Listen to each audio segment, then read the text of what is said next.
Hello and welcome. I'm Mark. I'm Matt. I'm Sam. And I'm Addison. This week we are discussing the 35th anniversary of The Legend of Zelda and taking a look at whatever the fuck Matt has chosen this week. Geoguessr Battle Royale, some comic with Spider-Man, and Mario in a cat suit. It's a bit weird. So grab your bargain bucket. This one's going to be juicy. Hello and welcome to episode 3. Very important thing, obviously, I know everyone wants to know, is we did the Godzilla noise in episode 2, and we did put a poll out for who had the best Godzilla noise. I personally think it should have been me, even though there was some huge gaps of silence, and I promise I was making noise. It wasn't the fact that my audio was peaking, I'm not lying. I'm basically a secret Godzilla, okay? Ninja Godzilla. We put the polls out, and I can tell you that Matt got no votes whatsoever. It's because I didn't even vote for myself. You lot voted for yourselves. We'll brush over the fact that we voted for ourselves. In the Game of Thrones, you either win or you die, Matt. And the unanimous winner, the clearest of wins by anyone, was Sam. Yes! So Sam is the best at Godzilla. Thank you, just thank do you it? guys. I did. I didn't break up again. And all I'm going to say is, on the poll, there was a lot of bot numbers, like user 164. So I think it was a bit of a suspect win, but Sam we'll allow 1, it. Sam 2, Sam 3. So well done, Sam. You won. The election was rigged. Stop the count. Okay. Today we're gonna go over to Matt first, because honestly I just don't have a clue what he's going to talk about. He's changed it about 3 times in the chat this week. So over to you, Matt. Only once. I swear. Just once. It's because we have to decide so quickly. I was going to watch a film, and I thought, nah, screw that noise. So I thought I'll buy a game instead. Screw that noise, bro. Screw that noise, bro. I want to spend money and buy a game. Yeah. Check this out. So I did, and I bought a VR game. Ooh. Virtual reality. Oh. And Sorry. That it's not wasn't supposed to come through as sexual as I intended. It's not porn. It's not porn. It is a game called Boneworks. It's not porn. Are you sure? Definitely not porn. It's not porn. What's that name again? Boneworks. Got ya. Okay, so I know what Matt was doing on Valentine's Day. I actually finished it before Valentine's Day. Did it finish you? Oh, come on. All right, okay. So this game is basically a mixture between Portal and Half-Life and The Matrix. Okay. Okay. So That it's sounds like a great concept. So it's kind of you can tell it's very inspired by like Valve games like Half-Life and Portal. Yeah. But it's basically you have to solve quite a lot of puzzles with physics in VR. So it's quite interesting. And there's also like gun combat as well, which is great. And also like swords and clubs and hammers and stuff, which is like just smashing someone in the face with a hammer is just so therapeutic. Good. Yeah. But yeah, I mean it's a great game, but you kind of, the way I say it's like the Matrix is you kind of go into this system which is a bit like the Matrix, and you have to, I don't know if you've got to break out as such, but you've got to sort of solve the issues in it to like escape, I guess.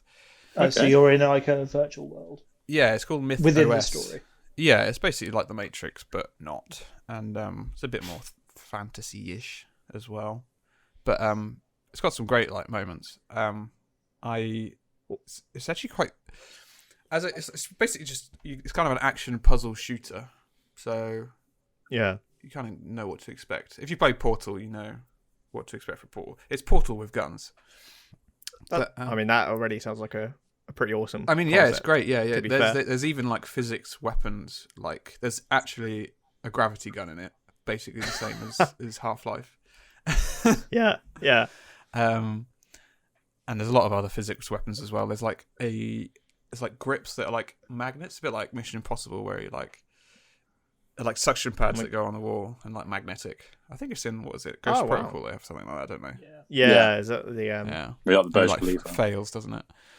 Burj Khalifa? I always think it's called the Wiz Khalifa. Wiz Khalifa, yeah. Yeah, it was easier to remember when it was called the Burj Dubai. Yeah. Oh wow, I didn't realize it was called that. Like, when it was Just first think being Wiz made. Khalifa, but it's not. Okay. But yeah, I mean that was great fun. I literally spent, I think it was like 12 hours in it, in virtual Oh reality. my god, so it's quite a long game then. It is. I do not recommend it if you get nauseous from VR games, because it is very, very taxing. When you're climbing, the heights in it are just like incredible. You're like jumping off buildings and stuff and climbing up buildings. It's This generally sounds great. Yes. Like this kind of makes me want to get a VR. yeah, Yeah, I mean, so- it is Yeah, great. that's It is actually amazing, and it's kind of like the enemies that you encounter are kind of like zombies in a way. They're like electric zombies, essentially. But there are like guys with guns as well, like the Combine in Half-Life. So it's some good gun combat, and it's just the physics stuff. You could kind of, with any run on it, it's similar to Portal in a way. There's no one way to solve a problem. You can go a different route, or you can solve a different puzzle. Right. Oh, that's quite good. That's cool. Yeah, so you can like climb something instead of, solving a physics puzzle with like a scale or something.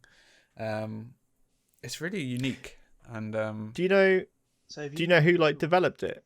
Sorry. it's not a big company. I'm actually on No. the page now, so I can tell you. It's Stress Level 0, so I think it's probably the Okay, only never game heard of them. they've made. Yeah. What were your stress levels playing it?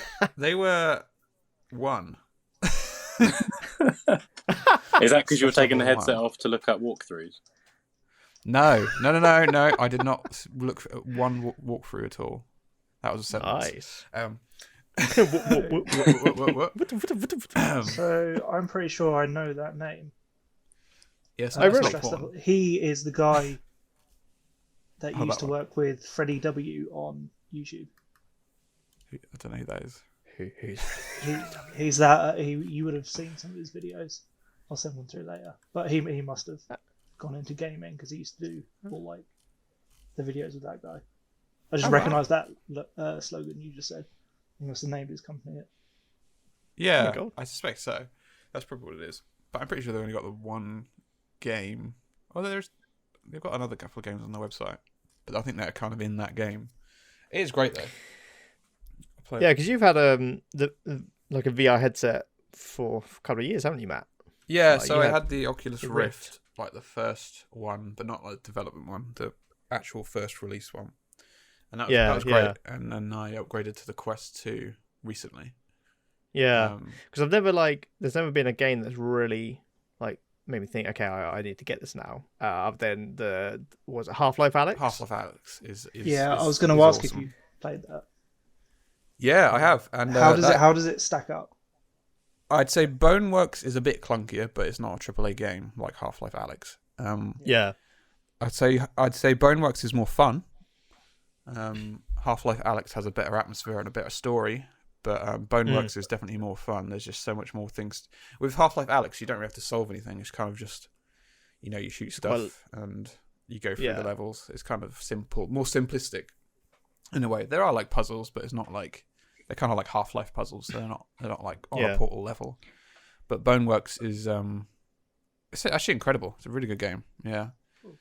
Sounds really cool. There's one level where you kind of come across a GLaDOS sort of arena sort of thing, where Right. it's like this massive ball, and you have to shoot these balls that you find on the floor into the holes around it with a cannon, and you have to like turn the cannon with like a wheel, and you like aim it. You can aim the cannon up and down, and like try and shoot it. You got to try and like line it up, and it's pretty cool. And then once you like get one in, then the enemies come out. It's kind of like a mini boss battle. But that was stressful. So your stress level wasn't 0. No, it's It was 1. I one. told you. But at the same time, true. it was really, really good fun. There were actually like some scary bits as well. I went around a corner and this guy just come out and scared the crap out of me. I was like, oh my god! I just punched him in the face. With a hammer. Smash his face. Yeah. You punch things then.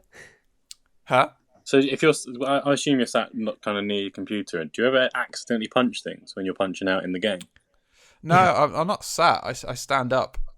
Proper immersive. Proper immersive, yeah. And then I'm stood in the middle of my living room, essentially. So no, and you get like in VR you have something called a guardian, which is like a boundary, so you can see in the game where the wall would be if you set it. Oh, there. okay. Yeah. Oh wow, That's smart. That's so cool. It is very smart, yeah. And the Quest 2, unlike the Rift, it doesn't need sensors. So with the Rift, you had to set up sensors around the room. This doesn't need that. Yeah. So it's got cameras on it, so it's very clever. Yeah. Yeah, because I remember like PlayStation doesn't have that, does it? No, the PlayStation. I think you can use. I think you need the PlayStation camera. I think. Yeah. That's it. I think you need the PlayStation camera for the PSVR. Yeah, I think the PlayStation one is a lot more basic compared to the Quest and other ones like the HTC Vive and the Valve Index. Yeah. I think they're on a higher level definitely. But the Quest 2 is also a standalone headset, so you can actually play games on it without a computer. Wow. Not like big That's games, so good. but like games. Yeah. Some games are on there. Like there's like Star mid-range. Wars Vader Immortal is on the Quest headset, which is great. That's a good game as well. Yeah. So it's basically just plugging VR, really. You know, it is good. Is it something you recommend people to, if they've never played VR before? Can you kind of sit there for a couple of hours and play it without feeling nauseous or? I'm trying to remember how I felt going into it the first time around. I'm not really one to get motion sickness, so for me, I don't think it was too difficult. And also, I play a lot of video games, evidently. So I think for me, it didn't take that much getting used to. I think I could see why people get sick playing stuff like that. Especially this game is like mad. There's I just thought of something. There's one bit where you have to make a jump on basically like a hover cart. So you get on this cart and you push forward, and it just like launches forward, and it launches you across this map basically. Oh my god! So it's pretty like hardcore. Sounds incredible. Yeah, I imagine for people who aren't used to that sort of thing, it's not the first game to go to. I wouldn't recommend it as the first game to play on VR. But saying that, it's a great game, and this is the main character of the game. Here you go. Here's a little. What up, son? I was expecting that to be much longer. I was like, wait, was that it? That's it. Yeah. What did it say? What up, son? What up, son? There's a moment where you kind of like the zombies sort of become you, and they say that to you, and they say other stuff as well. I ended up punching them all to death. Literally the first time I met, I was like, get out of my way. Punched him. It's very violent, but very good. Awesome. God. Great. But yeah, definitely recommend it. Awesome. Well, it So we seems started off with a positive one this week. It's quite It's good. yeah. It's a good start.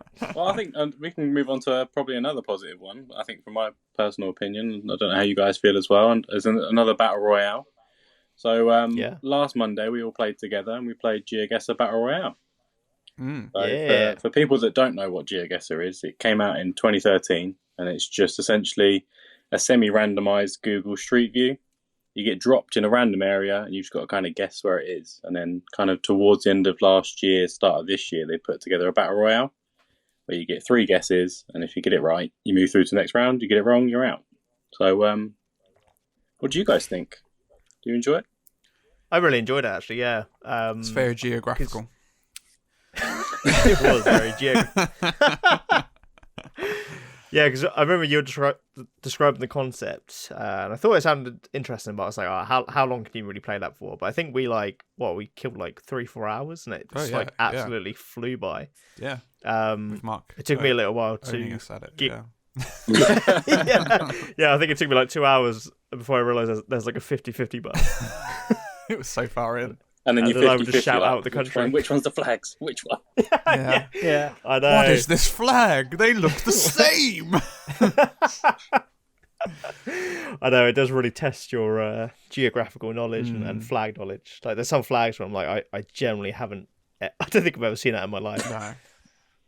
Not many people have. No, there is that. Yeah. Yeah, I would highly recommend.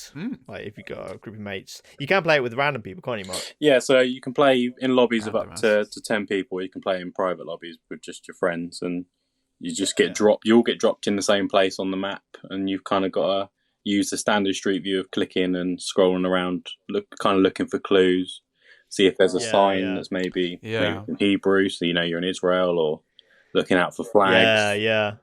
It's amazing what you do pick up on to like for clues, because like even there'll be times, you know, when the amount of times we got dropped into like just a random field or like a country road, and you're like, oh my god, like where the hell am I? And there would just be like one tiny like sign that might be the clue. Yeah.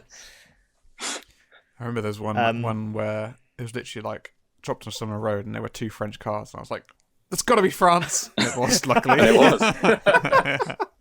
Could have been anywhere, but it paid off. We seem to like get randomly dropped in Albania, I think, way more times than we should have. Like, and Tunisia. It was like as soon as I saw a little bit of desert and some French writing, I was like, yeah, we're in Tunisia again. We got dropped in Sri Lanka a lot as well, didn't we?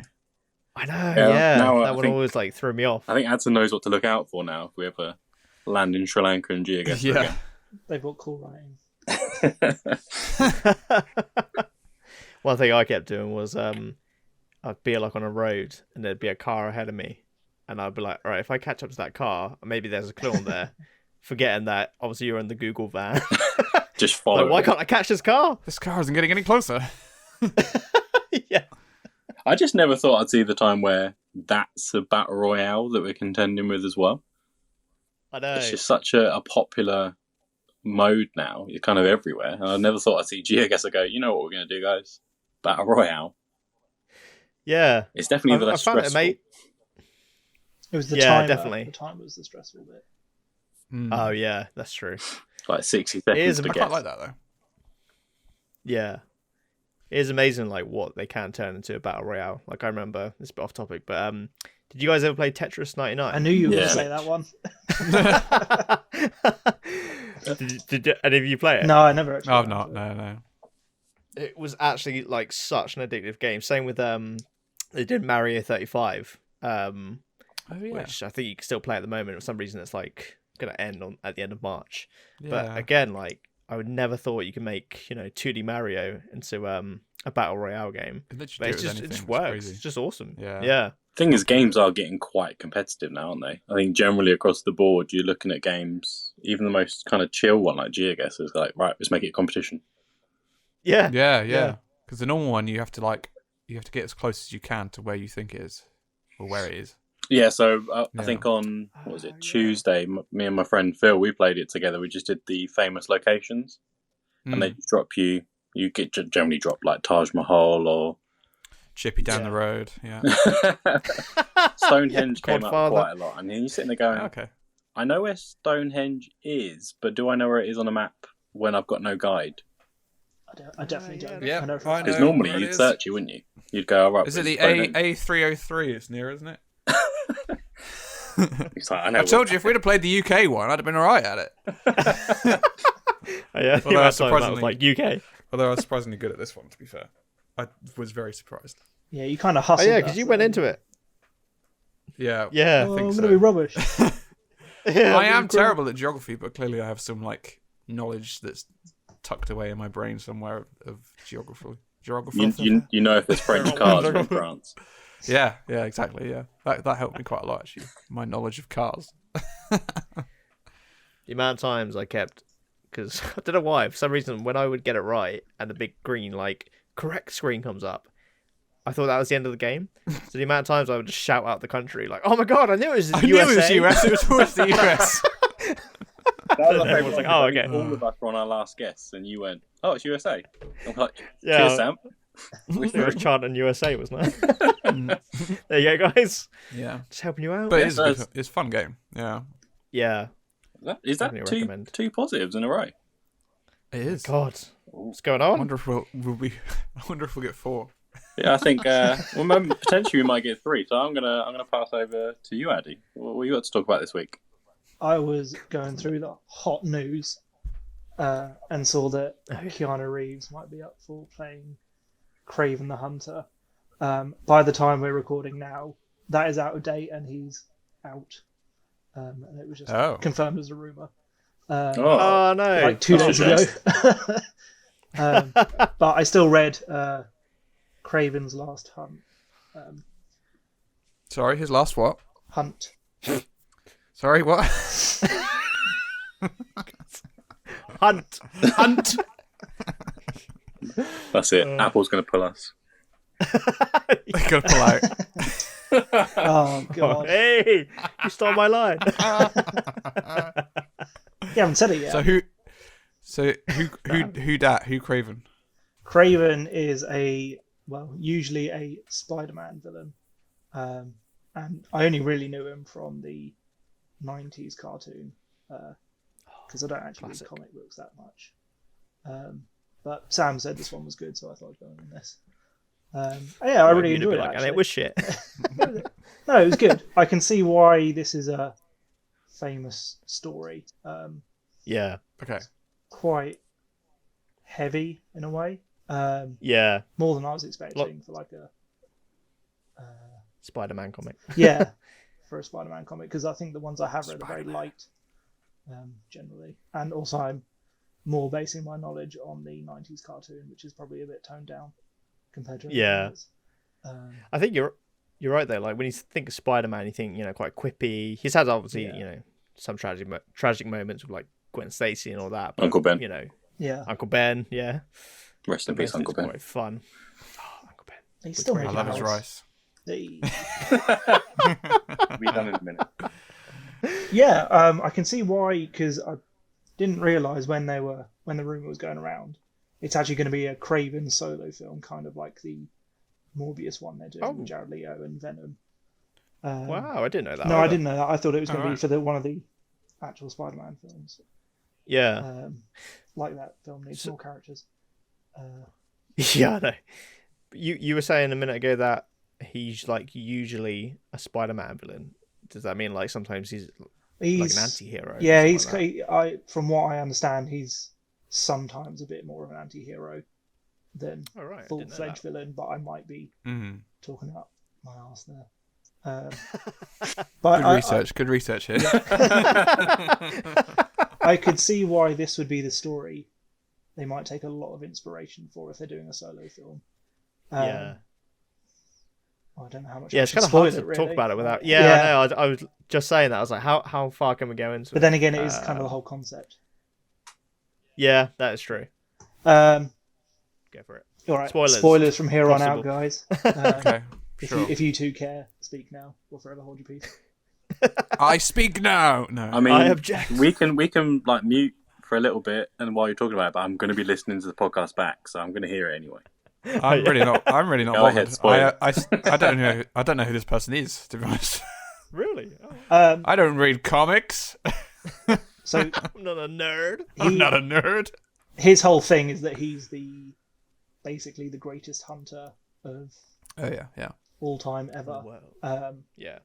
And the one thing he really wants kind of put on his trophy wall is Spider-Man. Sorry, his trophy. Fuck off. His trophy wall is Spider-Man. And in this film, it's not a film yet.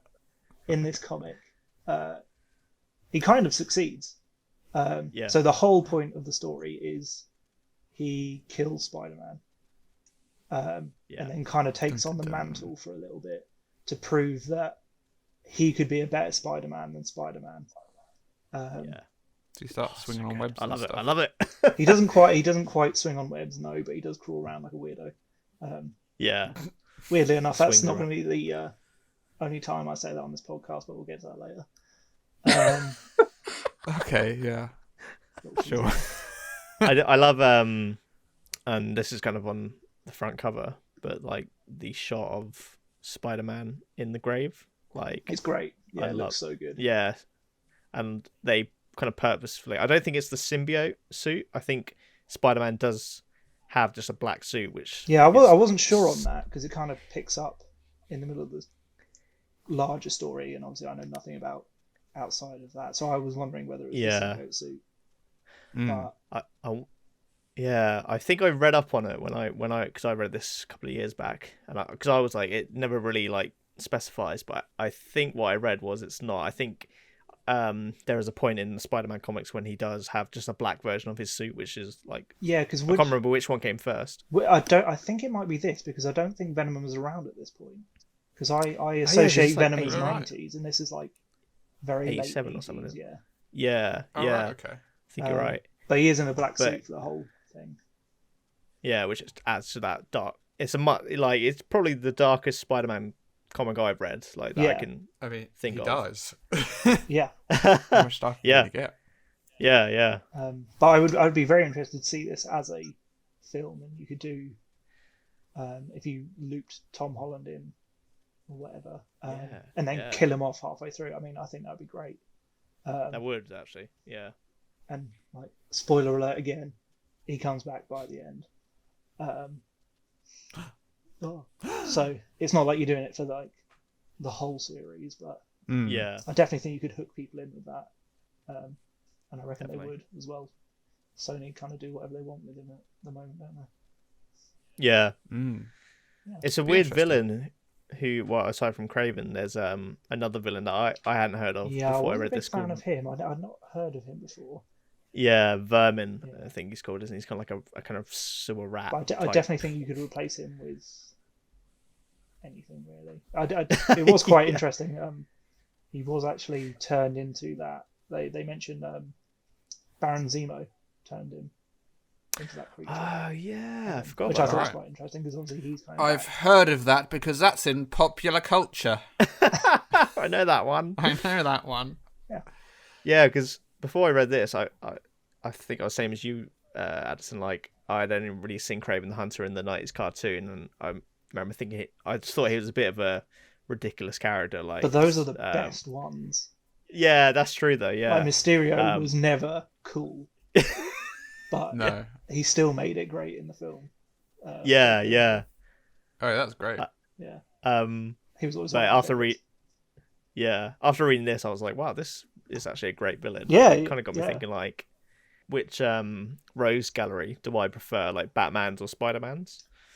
So what is a Rose Gallery? I don't know what that is. Rogue. Rogue's Gallery is just so like the I'm clueless here. It's like, it's a garden. I love What's a Rose Gallery? There's a rose in my garden.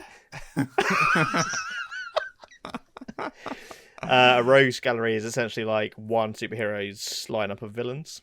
The two most famous ones are, I would say, and I think most people would agree, Spider-Man's and Batman's, because their villains are so interesting, more than most other superheroes. Yeah. Whose do you prefer? I think on like initial thought, I'm gonna have to go Batman. Yeah, I'm gonna agree with you on that, especially the 1992 animated series. That kind of went through all of them, didn't it? They're just like so many iconic ones, and they definitely feel a bit more threatening. Kind of. I was thinking about this the other day, because obviously we kind of like posed a question in our WhatsApp group, and I was having to think about it. And initially, I kind of went for Batman's villains, but then I kind of feel like the Joker is so good that he kind of overshadows the rest. Yeah, I kind of get that, because you do have the Green Goblin with Spider-Man, but it's definitely not quite as iconic as the Joker. Yeah, I feel like Spider-Man has a few arch villains. He has, like, throughout the decades, it was the Green Goblin, and then kind of Doc Ock, and then in the 90s, Venom, and it's kind of been Venom since, really. Yeah. Whereas Batman, it's always been Batman and Joker. Yeah, because do you think Joker's got his own film? I know Venom now does as well. Well, first film. Not a very well loved film, whereas Joker's quite well renowned. I do think as a whole, you kind of take Batman's ones more seriously, but whether that's because it goes with the tone of DC and Batman himself, maybe that's why. Yeah. My favourite villain is Egghead, the man with the power of egg. Is this real? I can't no, it's not real. Is that Humpty Dumpty? Easily, I just made it up. Easily. I'm pretty sure there is an egg-shaped villain like that in one of them, isn't God. See, it's so easy to just make a villain. Cup Man, the man with the power to hold water in his head. That's a video game, isn't it? Yeah, oh my God.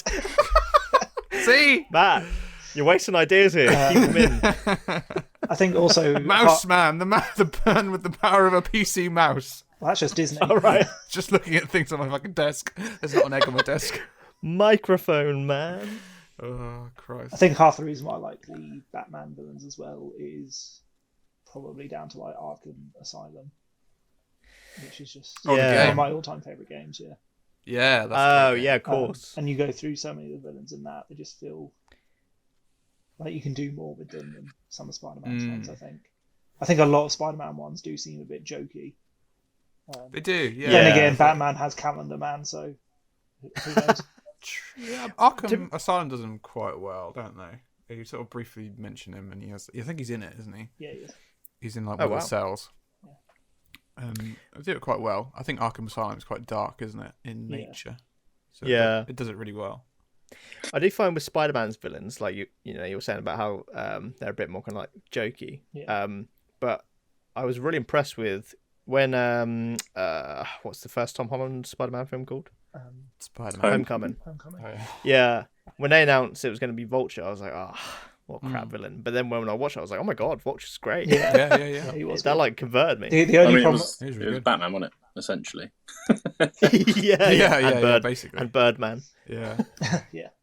The only problem I I have think with that Michael- film is what they did to the Shocker, because I love the Shocker in one of the Spider-Man games.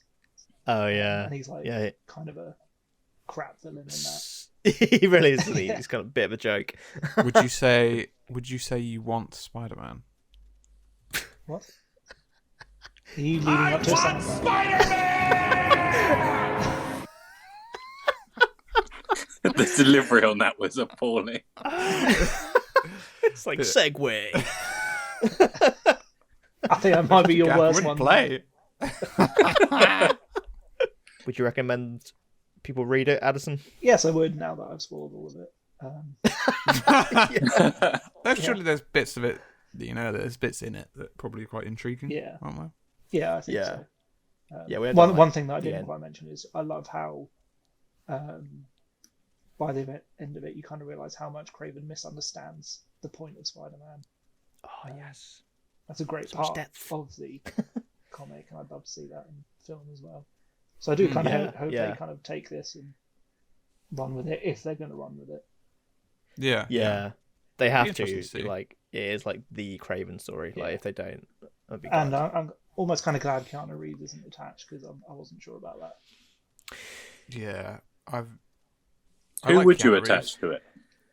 I don't know. It needs to be someone like big and like hulking sort of size, and you don't get that with Keanu Reeves. He's a bit too lean, and also he plays calm and collected characters very well, and that shouldn't be this character. Yeah. Would you say Vinnie Jones would play him really well? Oh, Probably not. please not. The Juggernaut bitch. I'm trying to think who would be. It's a difficult. Do you know what? Who? The one that I saw that I went, oh, okay, yeah, I can see that, is Jason Momoa. Yeah. Wow, actually, yeah, that's a great choice. Yeah. I could definitely see him doing it. Oh my God, yeah, because he's got like he's got the body. Yeah, because the character's Is the meant character to be, is he a bit Khal Drogo? He's Russian. he's Russian, so yeah, he's got a Russian Yeah, background. basically then, yeah. Yeah. I think Is they he, could like, moody? easily rework that to fit Jason Momoa's background. Yeah, yeah. God, yeah, I love that now. That's all. Like, Yeah. if they cast anyone canon. else, It was a But pretty boycott. good one, I thought. So that's 3 positives we've got now. Are we going to get a 4th, Sam? Are we? So I'm going to push it over to you now, mate. right. So, I got my hands on the Super Mario 3D World plus Bowser's Fury game, which came out for the Switch. So the Is it Super full Mario name? 3, yeah, it's a bit of a mouthful. It's not a short title at all. No, I know. I've got my notes here. And I've broken them down into half and half. So yeah, the Super Mario 3D World. So that's actually a port from a Wii U game, which I'm sure barely anyone played because who the hell owned a Wii U? I did.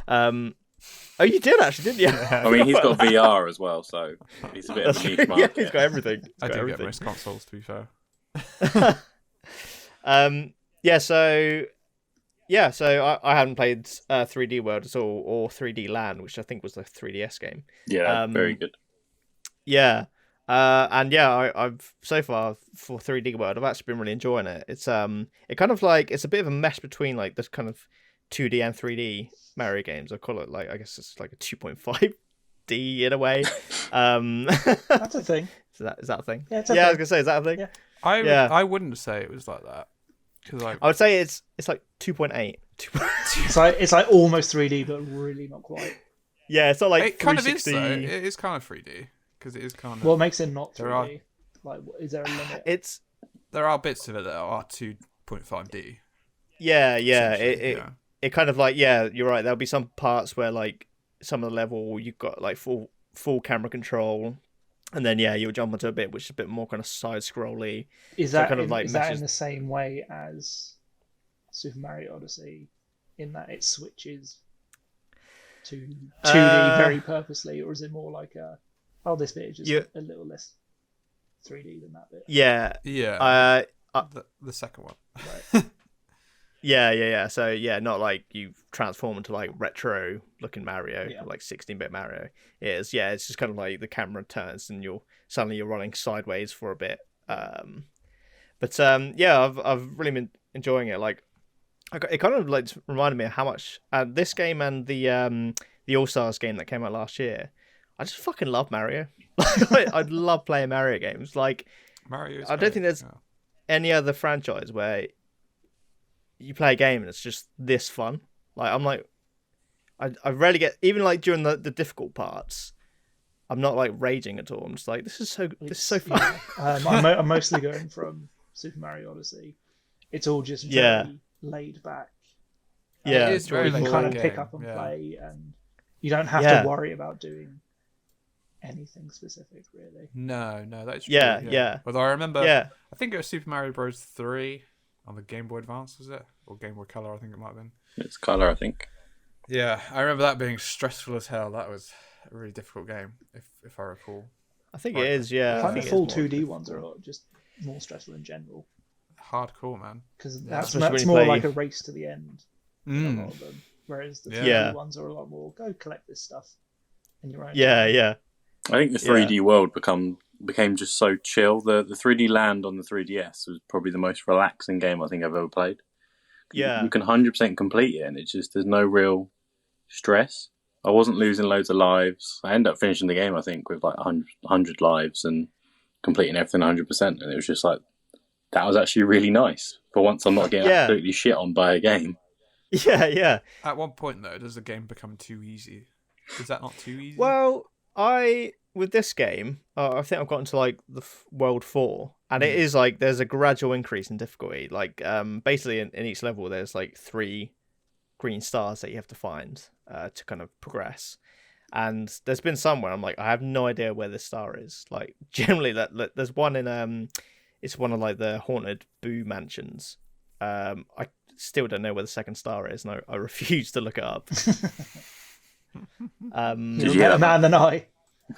Yes, I heard that. Is it very again going back to Odyssey? Is it very like easy to play, hard to master sort of thing? Yeah, I think that's a good way to describe it. If you want to like collect every single star, it's kind of like how I found Super Mario Odyssey. Like, you get the moons and that, and then after you complete the game, like there's like I think there's literally like 700 moons get like released around the different kingdoms, and some of them are just like insanely difficult to get. That's for your completionists, isn't it? Yeah, I think that's the point where I put the game down and go, no, I'm never touching that again. Yeah, I'm done now. Thanks for that. Bye. But the fact I is was here for the plot.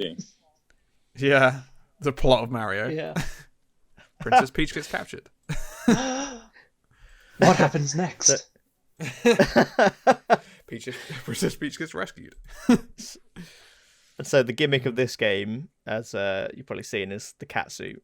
Right. Which somehow in the Mario world, this is really weird. This is the creepy little fucker crawling around I was mentioning earlier. Right. It freaks me out watching the videos. Like, it's cool that him and Peach are now furries. Good for them. Is it? It's the way he walks around. It creeps me the fuck out. It's like It's they do a terrifying. great job of doing the cat like strut. Yeah.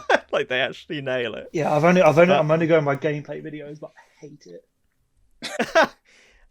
There's like, from what I've seen, there's no explanation other than like this is just the kingdom that you're in. Like it's called like, I think it's called like the Sprixie Kingdom, and it's just like there's fucking cats everywhere. It's just, everything's a cat, and there's no explanation for it. I'm like, I was literally looking it up, like, why? What's the cat thing about? And there's no answer out there. It just is. They don't want to answer because you know why.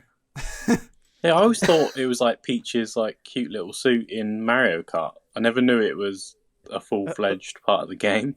Yeah. But I have to admit, like, it was making me chuckle. Like, me and my wife were playing it just before we started recording this, and just like the little meow sounds are quite funny. Just like, and Do you want to hear it? The suits. Go for it, Matt. I've just Queued taken you my up glasses off though, so I can't actually see what there. I'm I can't see. It's gonna be a Spider-Man sound.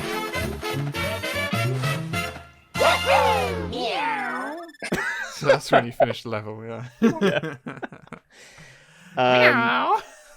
And that's another big thing about this game is that you can play multiplayer, like 4-player multiplayer on this. And me, my wife, and Matt tried this out.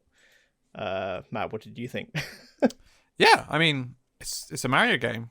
What else do you need? You know, yeah. It's if you're playing Mario, you know what to expect. I think, really, don't you? It is. Yeah. I do feel it was more 3D than 2D. Yeah, it definitely is. It did remind me a lot of Super Mario 64. I don't know why. Yeah, that's a fair comparison. It's like a combination of that and like Super Mario Bros. You know, the 2D, the proper 2D ones. So it was. Yeah, I thought it was a really good game actually. Yeah, I don't know what Bowser's Fury's like, but I'm sure you'll tell us. Segue there, Matt. Nice segue. So Bowser's Fury. So this is the kind of like add-on thing that they've chucked on to kind of warrant paying full price for this. Paying 70 quid or whatever it is. Nintendo like to do. The worst one was the port of Super Mario Brothers U. I think it was like it came with the DLC that was released for the game, and it was like, pay full price. I was like, nah, I ain't doing it. This one though looked a bit cooler. So Bowser's Fury. So this is like actually like a full-on open world, you know, more in style of like Mario Odyssey. Okay. So it's like, you know, full camera control, 360 camera control, and essentially the premise is that for some reason Bowser's just gone absolutely apeshit, and you're called upon by his son Bowser Jr. to come and help out. And you basically, it kind of like references Mario Sunshine quite a bit, which I was like kind of quite happy to see.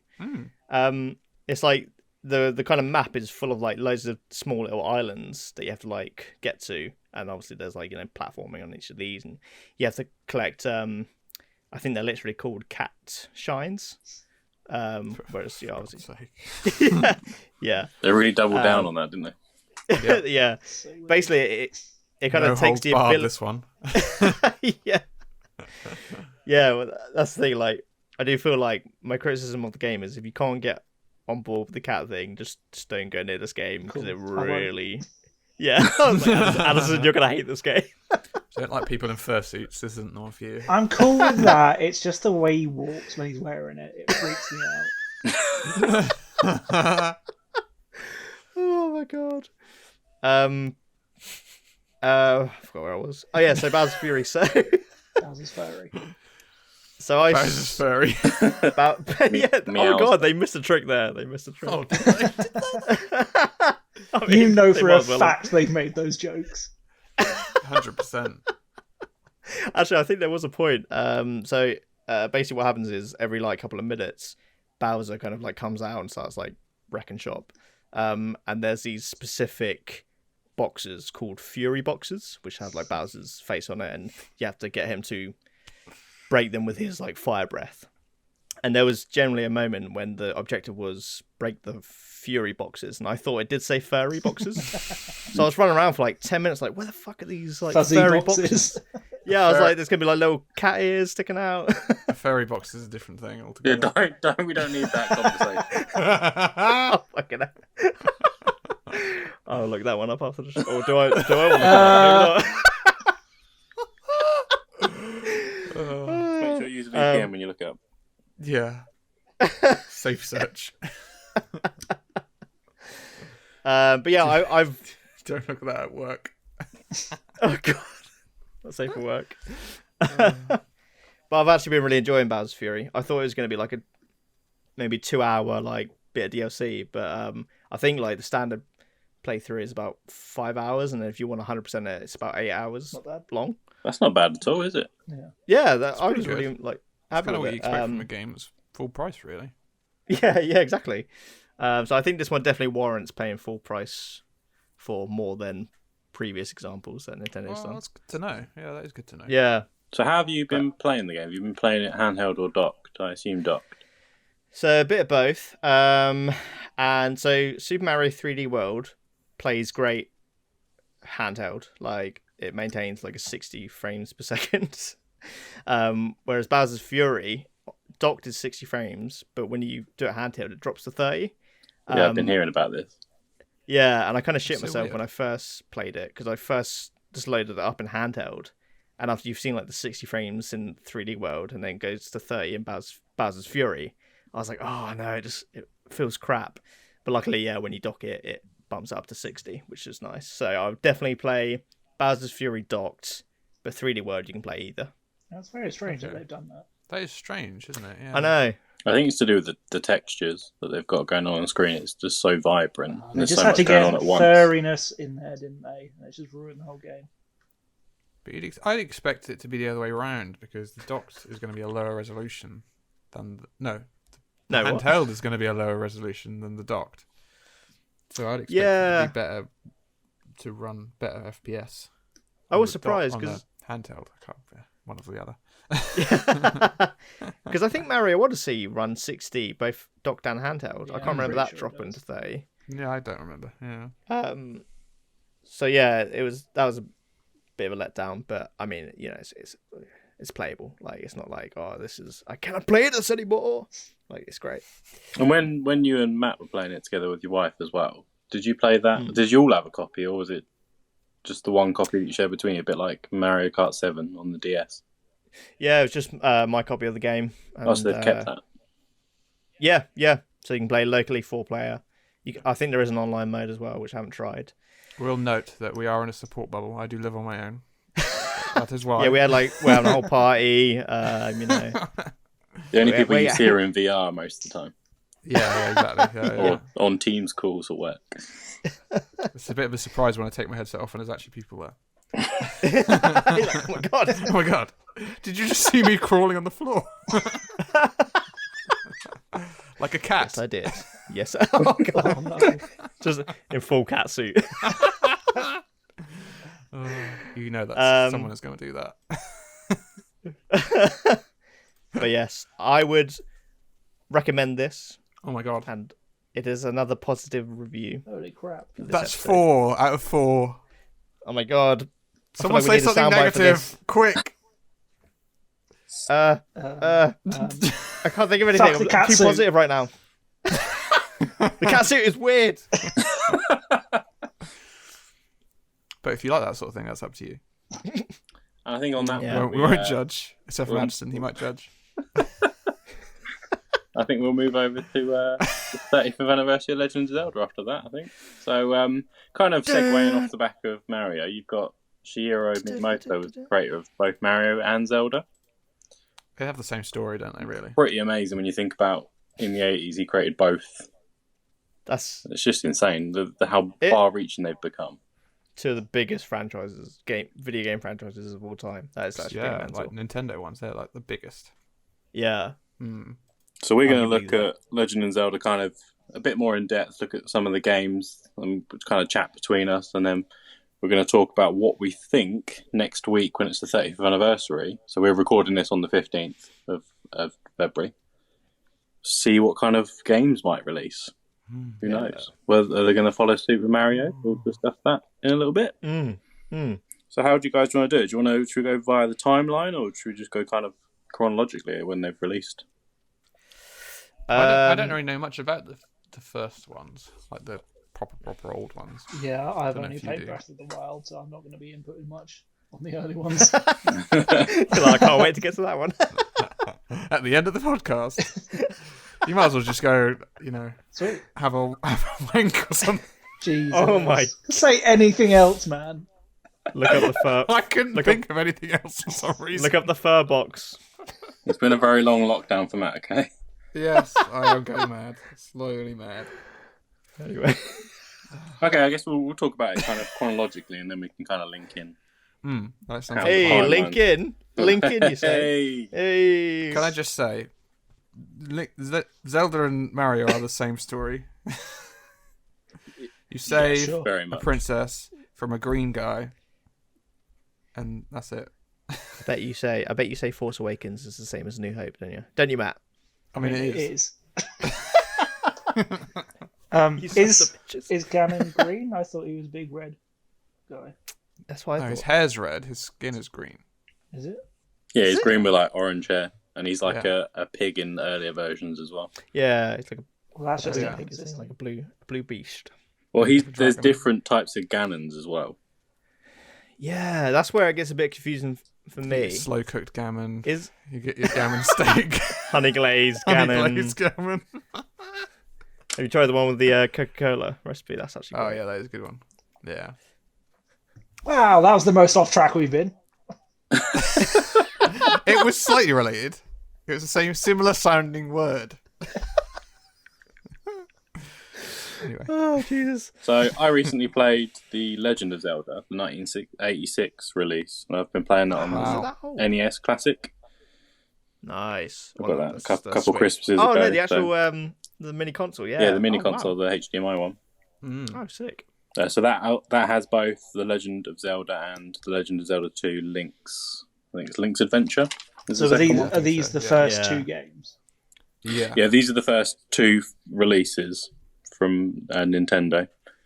So kind of the first one's not too long a playthrough, but I'd say kind of set the tone for the series in terms of how bloody difficult Zelda games are unnecessarily in places.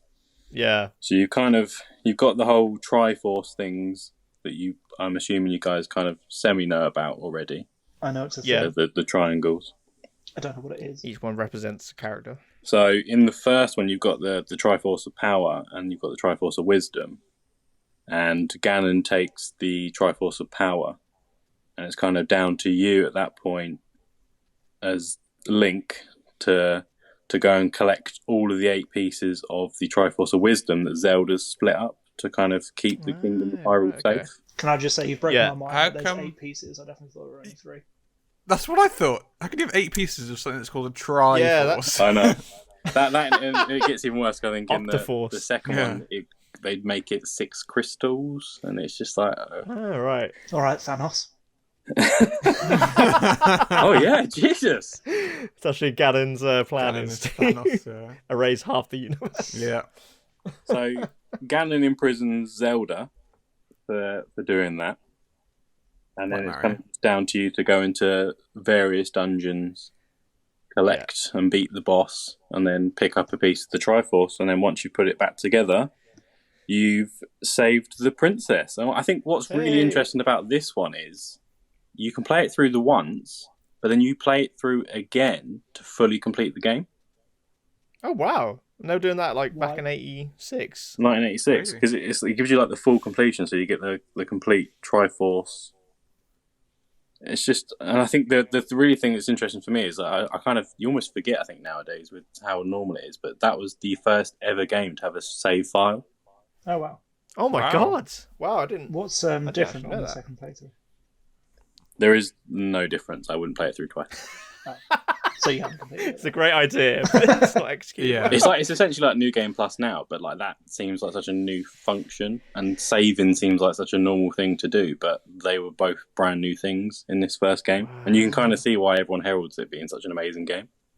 Okay. Do you think it holds up, gameplay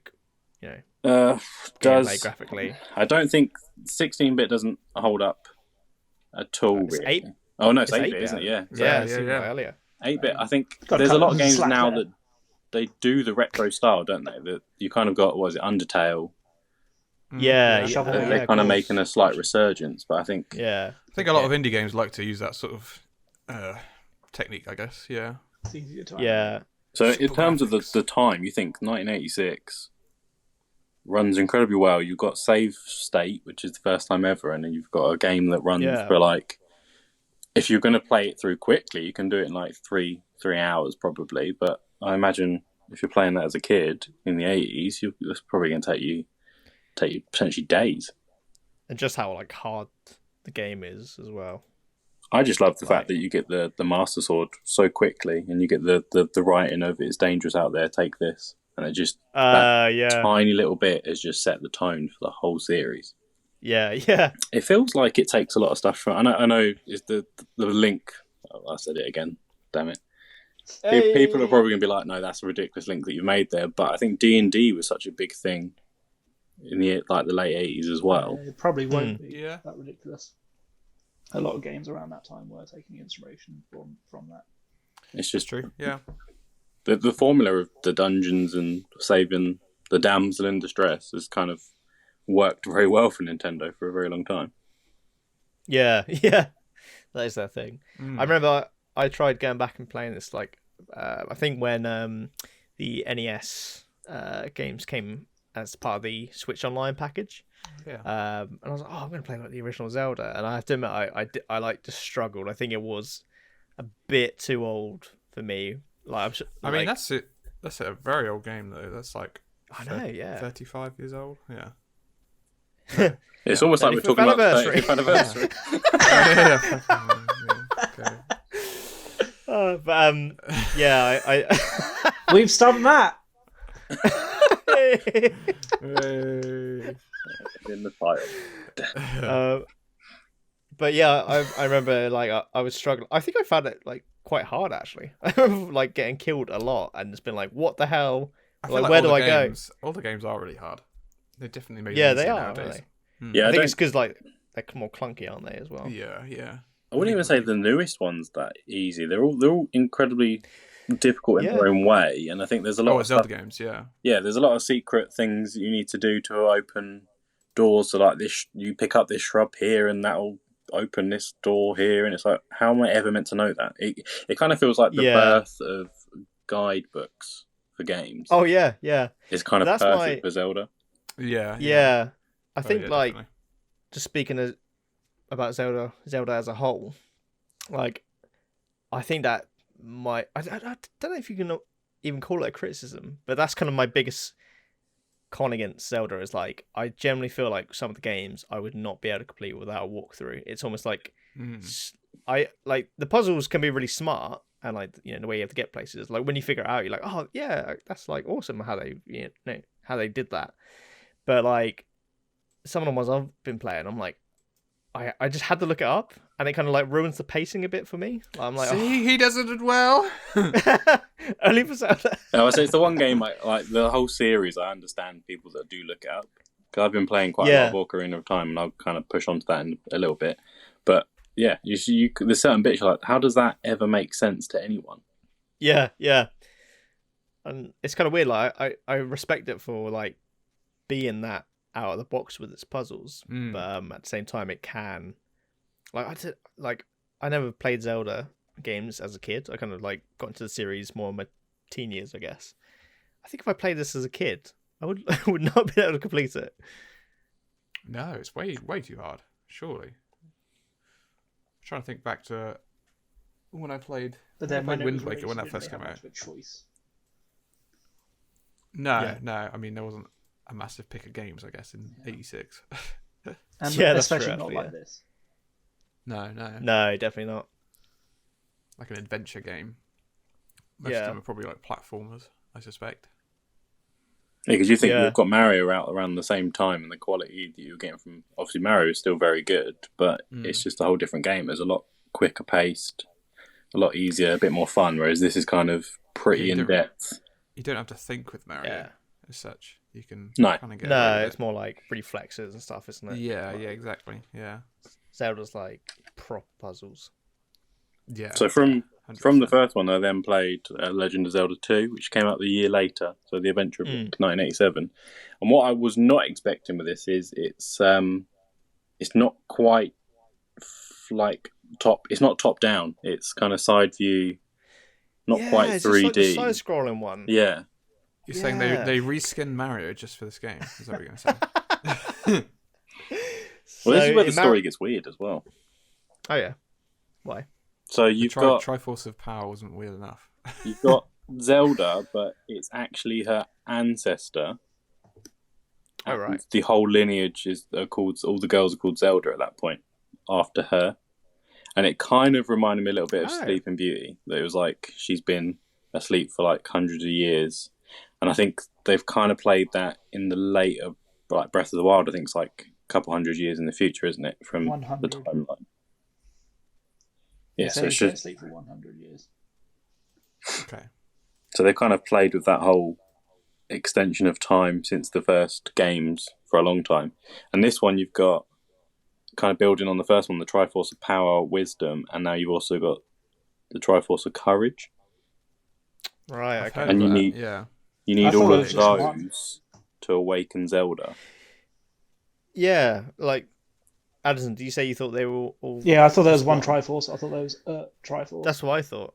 That's what Is I that thought. what it kind of like a became piece of courage, eventually? There's a piece of wisdom, and there's a piece of power. Power. I thought that's what it was. I mean, I think it is in the later games. Is that what it became, Mark? Do you know? Is that what did they simplify it down to that in the end? That, in terms of the first two, yeah, that's kind of where they've gone. There's 3 different types, and those together then open the spiritual port. I think there would be too much to open up on this podcast to kind of talk about, and I don't know enough. They've got Hyrule Astoria that's dedicated. It's like a couple 100-page book dedicated to the whole storyline. It's just humongous. Christ. And I think that's these sort of games. I think when we were talking about Mario before, it's quite easy to jump into Mario because there's not this kind of big backstory. Whereas I think Zelda, and I don't know if you feel about this with other games, if it's got like a massive backstory, it's a bit scary sometimes to jump in. Yeah. What I find with Zelda though is I don't actually care about the story all that much. It's more the gameplay. No, I don't think it's vital to know, is it? When you jump into no, certainly not. I think you can easily pick up Breath of the Wild and be like, "Wow, this is an amazing game." It's not like to me that seems very separate from everything.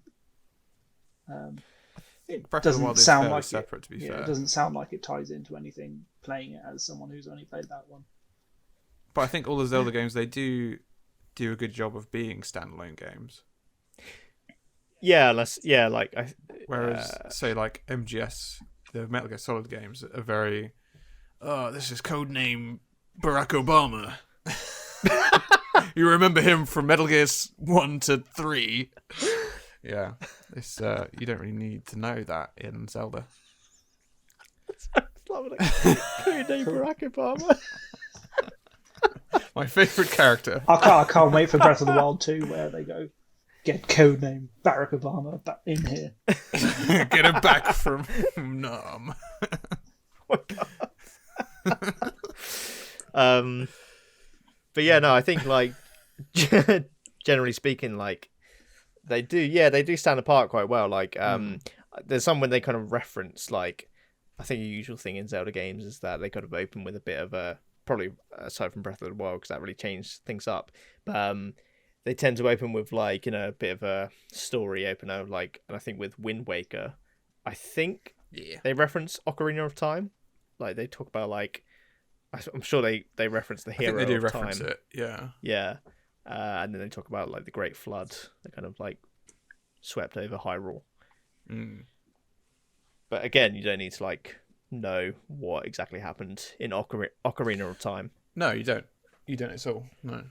Some of them have their sequels, don't they? But yeah, like direct sequels. Yeah, and then I think chronologically, the next game after that was A Link to the Past. So I think didn't you say you've been playing this one, Sam? Yeah. So basically, because I've played a few of the 3D Zelda games, but I haven't really like dived too much into the the more traditional top-down 2D ones. And Link to the Past is on the Super Nintendo add-on with Switch Online, so I was like, I'm gonna like play this. I I really loved it. I think it genuinely holds up as like a game that you can go back to. It's got like the 16-bit graphics, so a bit more of a color palette and a bit more appealing to the eyes, I guess. But it I guess it takes like a lot from the first two games and just completely and takes it to like a whole other level. And yeah, it's just great. Like it kind of like it has those like classic sound effects. Like the music's great. I generally love the music when you go into the temples. It's just like it's just awesome. It still sounds great.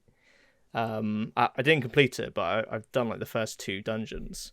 And I want to continue playing it. I think like this year as a whole, I'm just going to play so much Zelda. Well, that's good though. That's good that you've got into it. Yeah. I think this is the one with the art style I'd love. Yeah, I've not played any 2D Zelda games. I've just never been interested. I don't know why. I kind of got into Zelda after that. I think that's the problem. Yeah, I'd say maybe like a good transition would be to play the remake of like Link's Awakening. It kind of like takes Switch. that takes that format, but obviously adds 3D graphics, so it's almost like a good bridge. That's kind of like the first one I played, and then I was like, I want to play like Link to the Past and Minish Cap, which I also played. Because Link Awakening came out 2 years after A Link to the Past. Because was it a Game Boy Color game, wasn't it? Or like, I think originally it was it would have been Game Boy. OG Game Boy, and then they re-released it full color with some added dungeons. That's right. Or something. Yeah, it was like a deluxe edition, wasn't it? Oh wow, yeah. So I know they re-released Link's Awakening in kind of the almost clay style form, didn't they? Recently. Yeah. But I love that. Did you ever play the original one? No, I haven't. Have you? No, I've not played it either, but I was just wondering what you guys thought of either the original or the new remake, because that's one of the games I really do want to pick up for Switch, but I haven't yet. I personally really like it. I like how weird it is because I think Matt, you're not fond of this, that it brings over some of the enemies from Mario. Yeah, because I played that one and I was very confused when there was a chain chomp. Yeah. Oh, okay. Yeah. What is it that you hate about service? That's fan service. What? I'm not keen on that. It's Zelda is Zelda. Keep your multi-universe Goombas away from it. I mean, was the chain chomp a thing in Mario at that point, or did it actually originate in Zelda when the original game came out? I have no idea. It's got to be Mario. Yeah, it's Mario 64, wasn't it? Well, that's way after. Well, no, I think isn't it? I think the chain chomp was in like some of the earlier Marios. Oh, I think it was actually, wasn't it? Yeah. Jump over them, I think. It's just like attached like a block, and you have to get around it. Yeah. I'm sure. Like I'd be shocked if it was. Oh, here we go. So first appearance, Super Mario Bros. 3, 1988. Yeah. It's that game again. Right. Told you it's hard. that was a hard game. It's because you were getting chomped the whole time. Yeah. 100%. Got like flashbacks now. I don't know that I quite like. That's what I like about Link's Awakening. It's just really weird. Like that, I quite like that. Like there's a whole section when you get the chain chomp like attached to you as like an item, and it's just awesome. Just run around and fucking shit up. Cool, I guess. Yeah. I'll accept that. I accept this. But yeah, I love the aesthetic of Link's Awakening, like the whole, like you said, the kind of clay the toilet tilt shift effect it's got going on. I love. Oh yeah, I forgot about that. Yeah, it stayed so true to the original as well, isn't it? That's the thing. Apart from the design change, I mean, maybe it's the same original game pretty much with these added Mario bits. I was going to ask if they were added. Yeah. I think the Mario bits are in the original one, aren't they? Oh, yeah, they're in the original. Yeah. Oh wow. Yeah. Oh, wow. Weird. Which is like mental. Is it still fan service? Yeah, Matt. I wouldn't say it. Yeah. I think it's just it's a nice like crossover. But why? That's kind of what's the need for it? Because it's fucking cool. Exactly. That's fan service. It was probably like a cheap asset they could just use. That's 100%. Well, surely they had to like it's not the same mechanics. Surely they're different. Well, there are parts when you go down. There are some like it switches to side-scrolling parts at points. Oh, really? Okay. So yeah, you literally get like I think it's like a feather as an item which allows you to jump. Because I never really thought about it. Like in a 2D Zelda game, you just don't jump. Just never really thought about it. So you actually get an item for it, and then when you do like the side-scrolling parts, there'll be like Goombas that you can jump on. Oh God. I love it. Yeah. But if you find it weird, then I guess don't play it. But that's kind of what drew me in to play the game. I was like, what the fuck? Yeah, at least you there's get no a chain cat. jump. At least you can't be Cat Link yet. Yet. Yeah. Wait, just you wait. Just you wait. There'll be an update to it. Yeah. Well. The next one in the timeline is a game I've probably played the most out of all of them, and I've played it on 3 different consoles now. Would be the Ocarina of Time. So it came out originally in 1998 for the N64, but then I've also played it on the GameCube and the 3DS. I can't get enough, apparently. That's where I completed it on the GameCube. That's where I completed it. I think I did the same master actually. mode. Yeah. Oh, because you did that. That had 1 and 2. That came with Wind Waker, didn't it? Yeah, it came with 1, 2, and I think Wind Waker is like a playable demo. Oh no, I had the one that has Wind Waker and Ocarina of Time. Yeah, I think there were 2. I think there was one. Yeah, like you said, Matt. Wind Waker is the main game, and then they gave you the disc for Ocarina. I think it was like the Master Quest. Oh, I want to say GameCube discs are so cool, man. They're so small. Tiny. And then Mark, there's a collection where it has Ocarina, Majora's Mask, and the first 2. That's why I had. Yeah. On GameCube. That's the one I had. Yeah. That's the one that still holds a lot of value as well. If you were to, I sold mine a couple of years back for like Same. 40 quid, I think. Yeah. Which is crazy when you think the GameCube came out in 2001. Yeah, I think I bought it for like 35 quid. Maybe, no, probably more than that, to be honest. Would you like a nostalgia trip? Yeah, sure. This is here a nostalgia trip. It's a few of the sounds from Zelda. Hey, listen!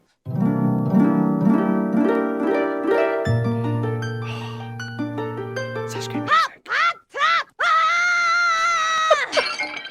There you go. That noise clip I've literally been hearing for the last few days.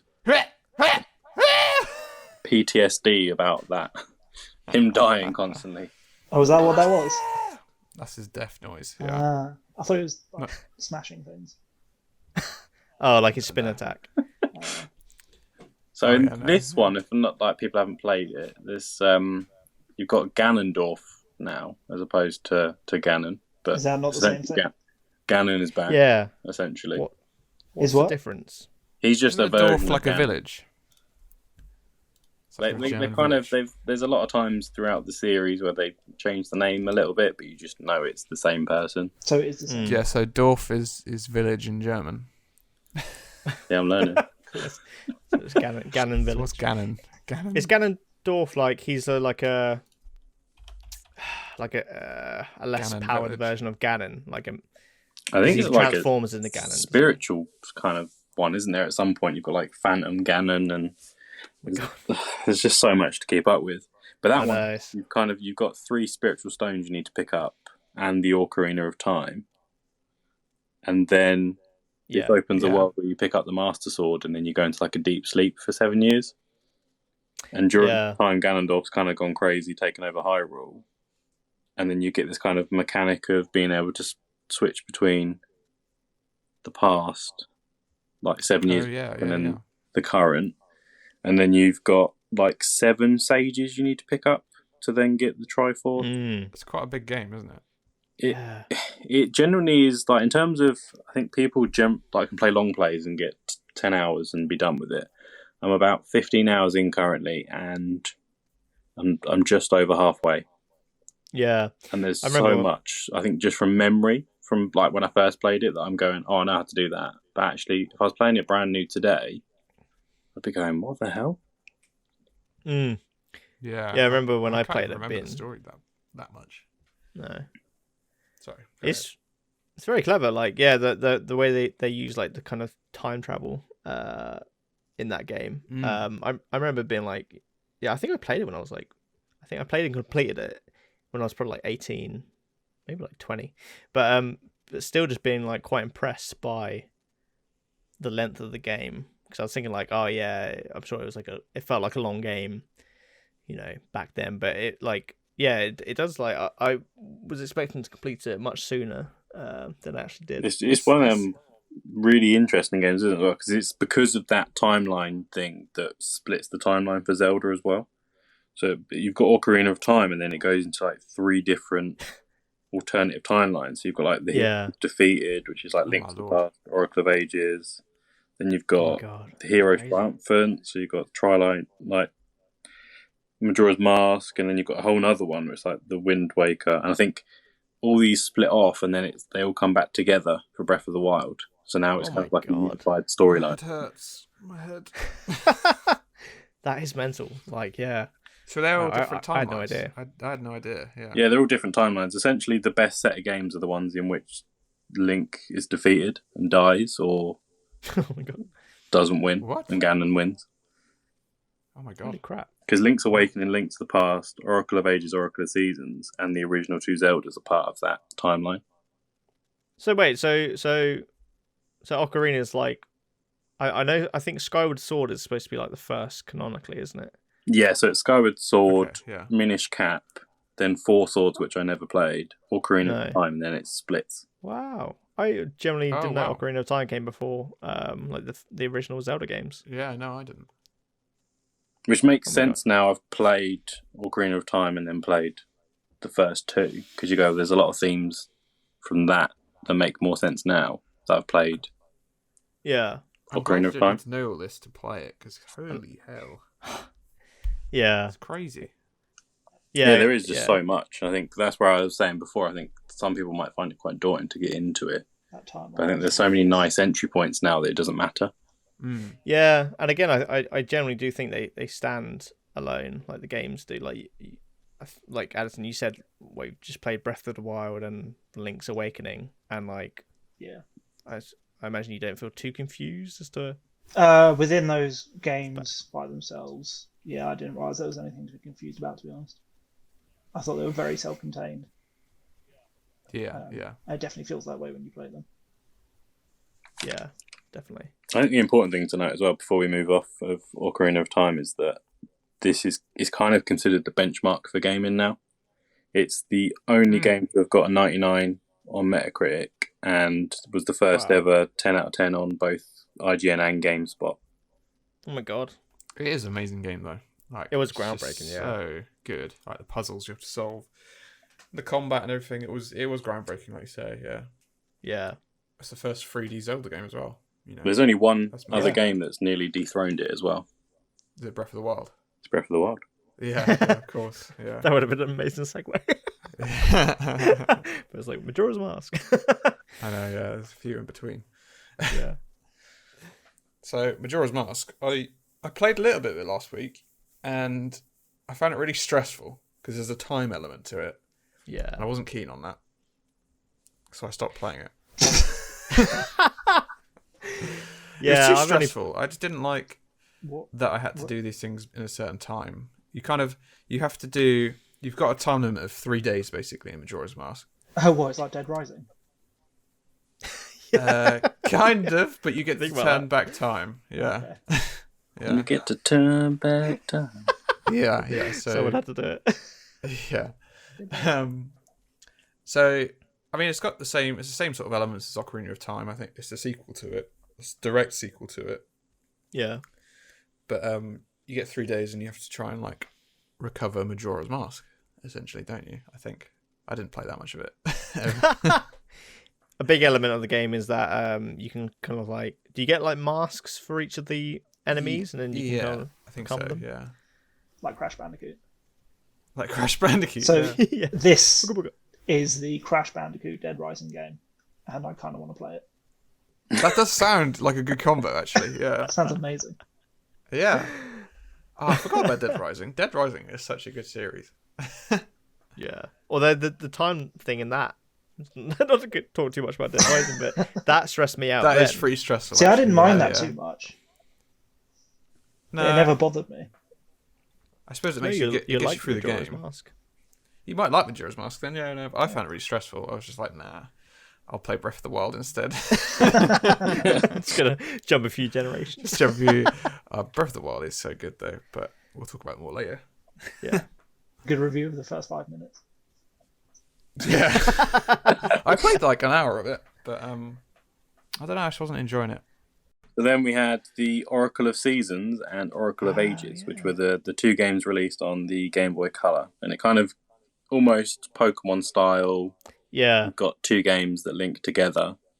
Oh, I've got to stop saying link. Jesus Christ. Talking of mechanics that we hate, I hate that mechanic that Pokemon does. Yeah. I like having two separate games. Split Such game. bullshit. Yeah, that is kind of stupid. It's a bit of a money scam, really, isn't it? Oh, It absolutely. 100% is. Yeah. It makes some people buy both of the games. It's like We had both It's red ridiculous. and blue growing up, but that's because me and my older sister would have fought over them otherwise.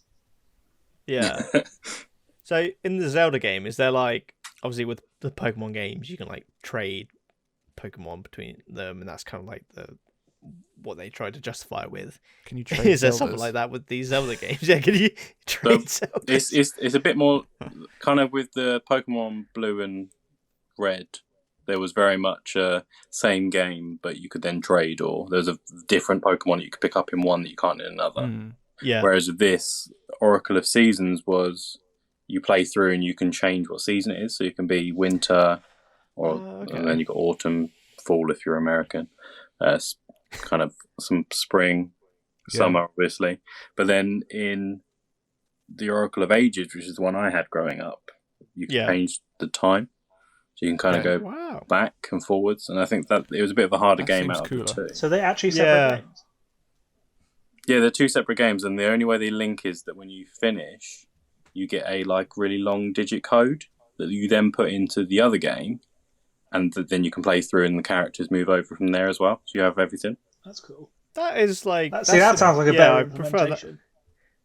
Yeah, definitely. Rather than just like exclusive Definitely Pokemon. makes you buy them both, yeah. Tradable. They're both on the virtual store that you've got on the 3DS. Yeah. They are available. And I think the really interesting thing with this is it's a bit like Minish Cap that I know we're going to go on to, is that this was the first time they'd let first-party developers take over. So Capcom and a Flagship were the creators of it. Oh, no way. Oh, wow, because I thought it was just Minish Cap that Capcom did. Yeah, so it's quite interesting they've kind of allowed them to take their IP and go make a game. Yeah. So what's are they the same story, those two games? They kind of line up. So you've got the oracles in both are kidnapped in various ways, but then you've got someone's always kidnapped. Very similar Nintendo games. very similar storyline, but just different bosses and different ways to encounter it. And I think generally the consensus is that Oracle of Seasons is a bit of an easier game than Oracle of Ages. Which I am intrigued. Like, does either one come chronologically first, or is it just whatever? No, I think they both run together. It's just kind of down to you which one you chose. Oh. And for me, I just was bought Oracle of Ages as a child, and that's what I played. So you said earlier that in some of them Link dies. Is one of them? Does he die in that? So in terms of, it's the outcome of Ocarina of Time. If he dies in the finishing of that, that's where you get this timeline. Oh wow! All right, just kind of like a darker time. It's like the dark. See, you saying that just makes me want to have like this massive like reboot of the series in one game where you go through the whole timeline with divergent paths, which would obviously be ridiculously huge, and they will never do it, but it would be amazing. Just kills 200 hours of gameplay. It's 100 gig. You're gonna need 3 separate memory cards to play it. Oh, that's less than Warzone, to be fair. You have to link up 2 switches to play it. Link them up. Link them up. Hey. His name was Zelda. Really sound good though. Like, like you've sold these games to me there, Mark. Like, I didn't really understand like what differentiates them, but that actually sounds pretty cool. I think the fact that you had about 5 years before it Pokemon with the whole 2 game concept, I think. Had Zelda done it earlier, it might have been kind of an innovator, and you might have seen Pokemon go the same way. But it's very much been a very light change between the two for Pokemon. Whereas Zelda, this was very much similar games, but different kind of mechanics within it and different ways of playing. I think this has been the really fun part of looking at the 35th anniversary, kind of the backlog of games that there are. You're kind of revisiting ones that you potentially would have never looked at. Yeah. 100%. And then 2002, we had 2 games that came out. So you've got Four Swords, which I don't know if any of us have played. No. No. I remember coming out. Wind Waker. Yes, the OG. It's not an OG. But This is the one with the really cool art style, isn't it? The cell shaded. Yeah. It's kind of cell shaded. Yeah. Zelda. It isn't kind of cell shaded. It is cell shaded. I think it was quite hated at the time, wasn't it? For that's a shame. I love it. I think it looks great. Yeah, I love it. Yeah, I'll but fight you're right. them. But yeah, you're right, Mark. Like this, when they released the trailer, it got really negative feedback. That's crazy. Like, I know it's weird, isn't it? The art style I think really it holds up though, so it was such a good idea to do it like that. I'm surprised you said it was that old. To be honest. Yeah, I know. It's crazy. They did like an HD remaster, didn't they, of this one as well? Which I think you played, Matt, didn't you? I did. I had the Wii U and I had this on that, and it was as good as I remember. It's so good. That was the first Zelda game I played, actually, Wind Waker. I played that before Ocarina of Time, actually. Yeah. Because it was I love it. The main one, I guess. The main one at the time, growing up. Because I've never gotten... So, something I saw today was that...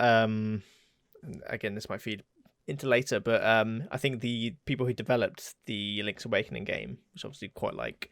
had a childish kind of aesthetic. Yeah. They've put out a role, like a job for a medieval stylish game.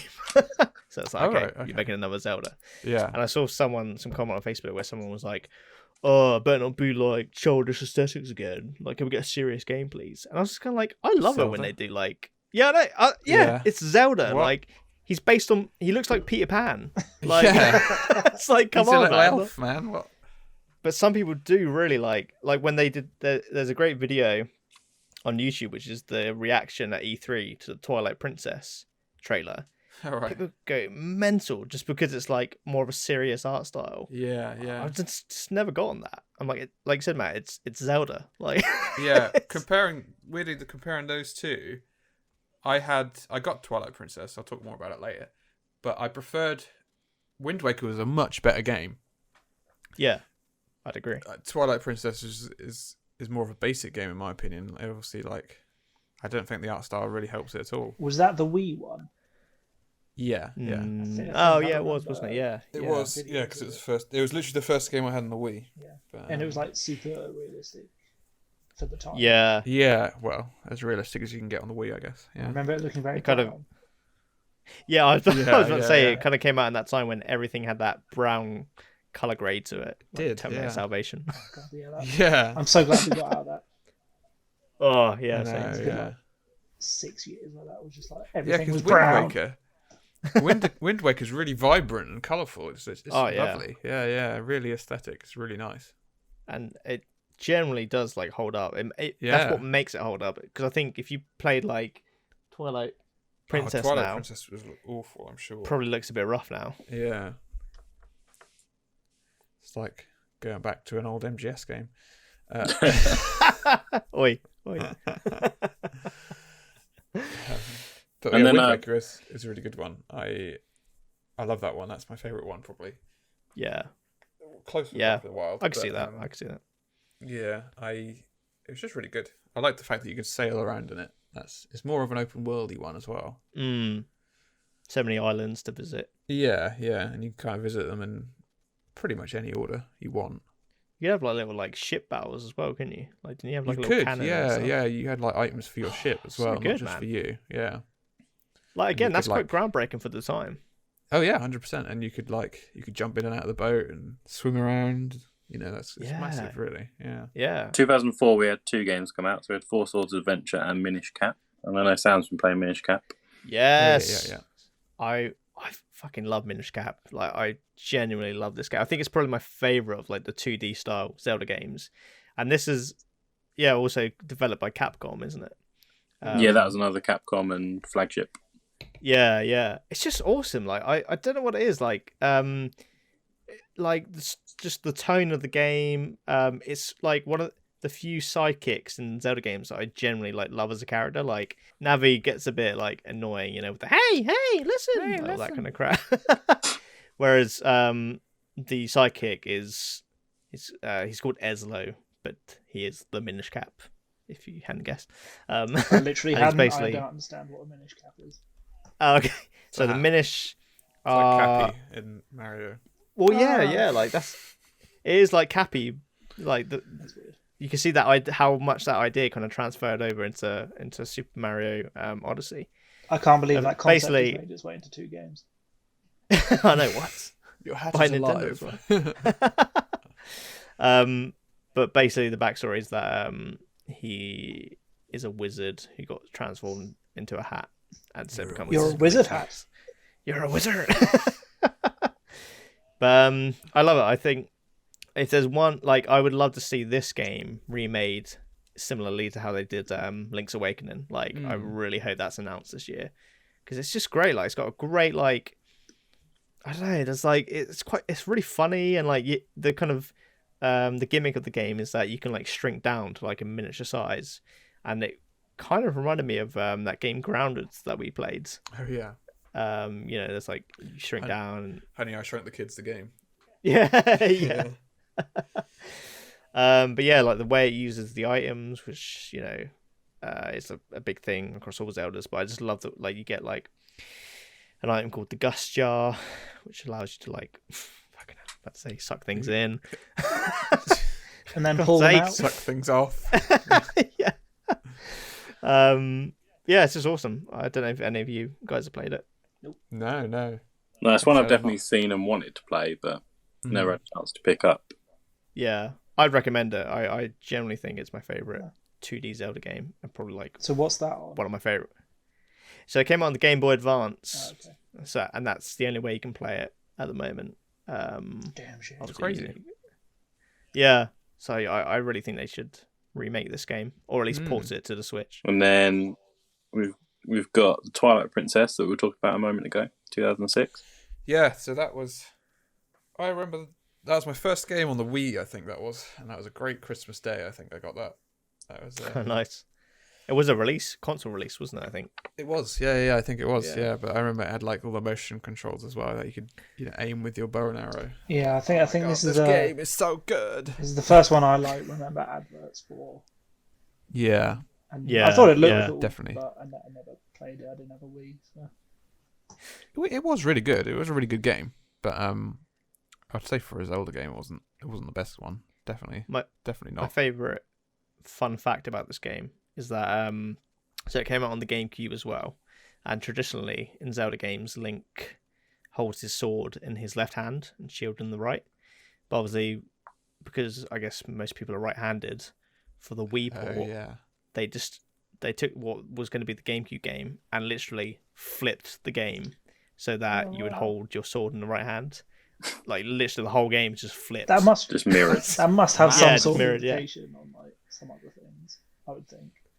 I don't remember there being anything bad about it. Oh, I don't remember anything like that. Yeah, it just. I can just imagine like there's one bit writing or anything. Like just fucks it all up. I can just imagine that. There's happening. nothing. Oh sure, yeah, but there's nothing written anywhere or anything. There's no English or any language on the walls. So yeah, I guess it kind of works. If you're going to do it with any game, do they have their own That's language crazy. in Zelda, like written language? I don't think it's an actual I'm trying to language. think of Breath of the Wild, and I can't picture anything. Yeah, I feel like they must have their own kind of gibberish characters. Yeah. But I remember it being really good, and you could turn into a wolf, so that's what? pretty cool. Cool. It's definitely Twilight the darkest. Door. Oh my god, just got that joke. So he turns into a princess of Twilight. I've gone mad.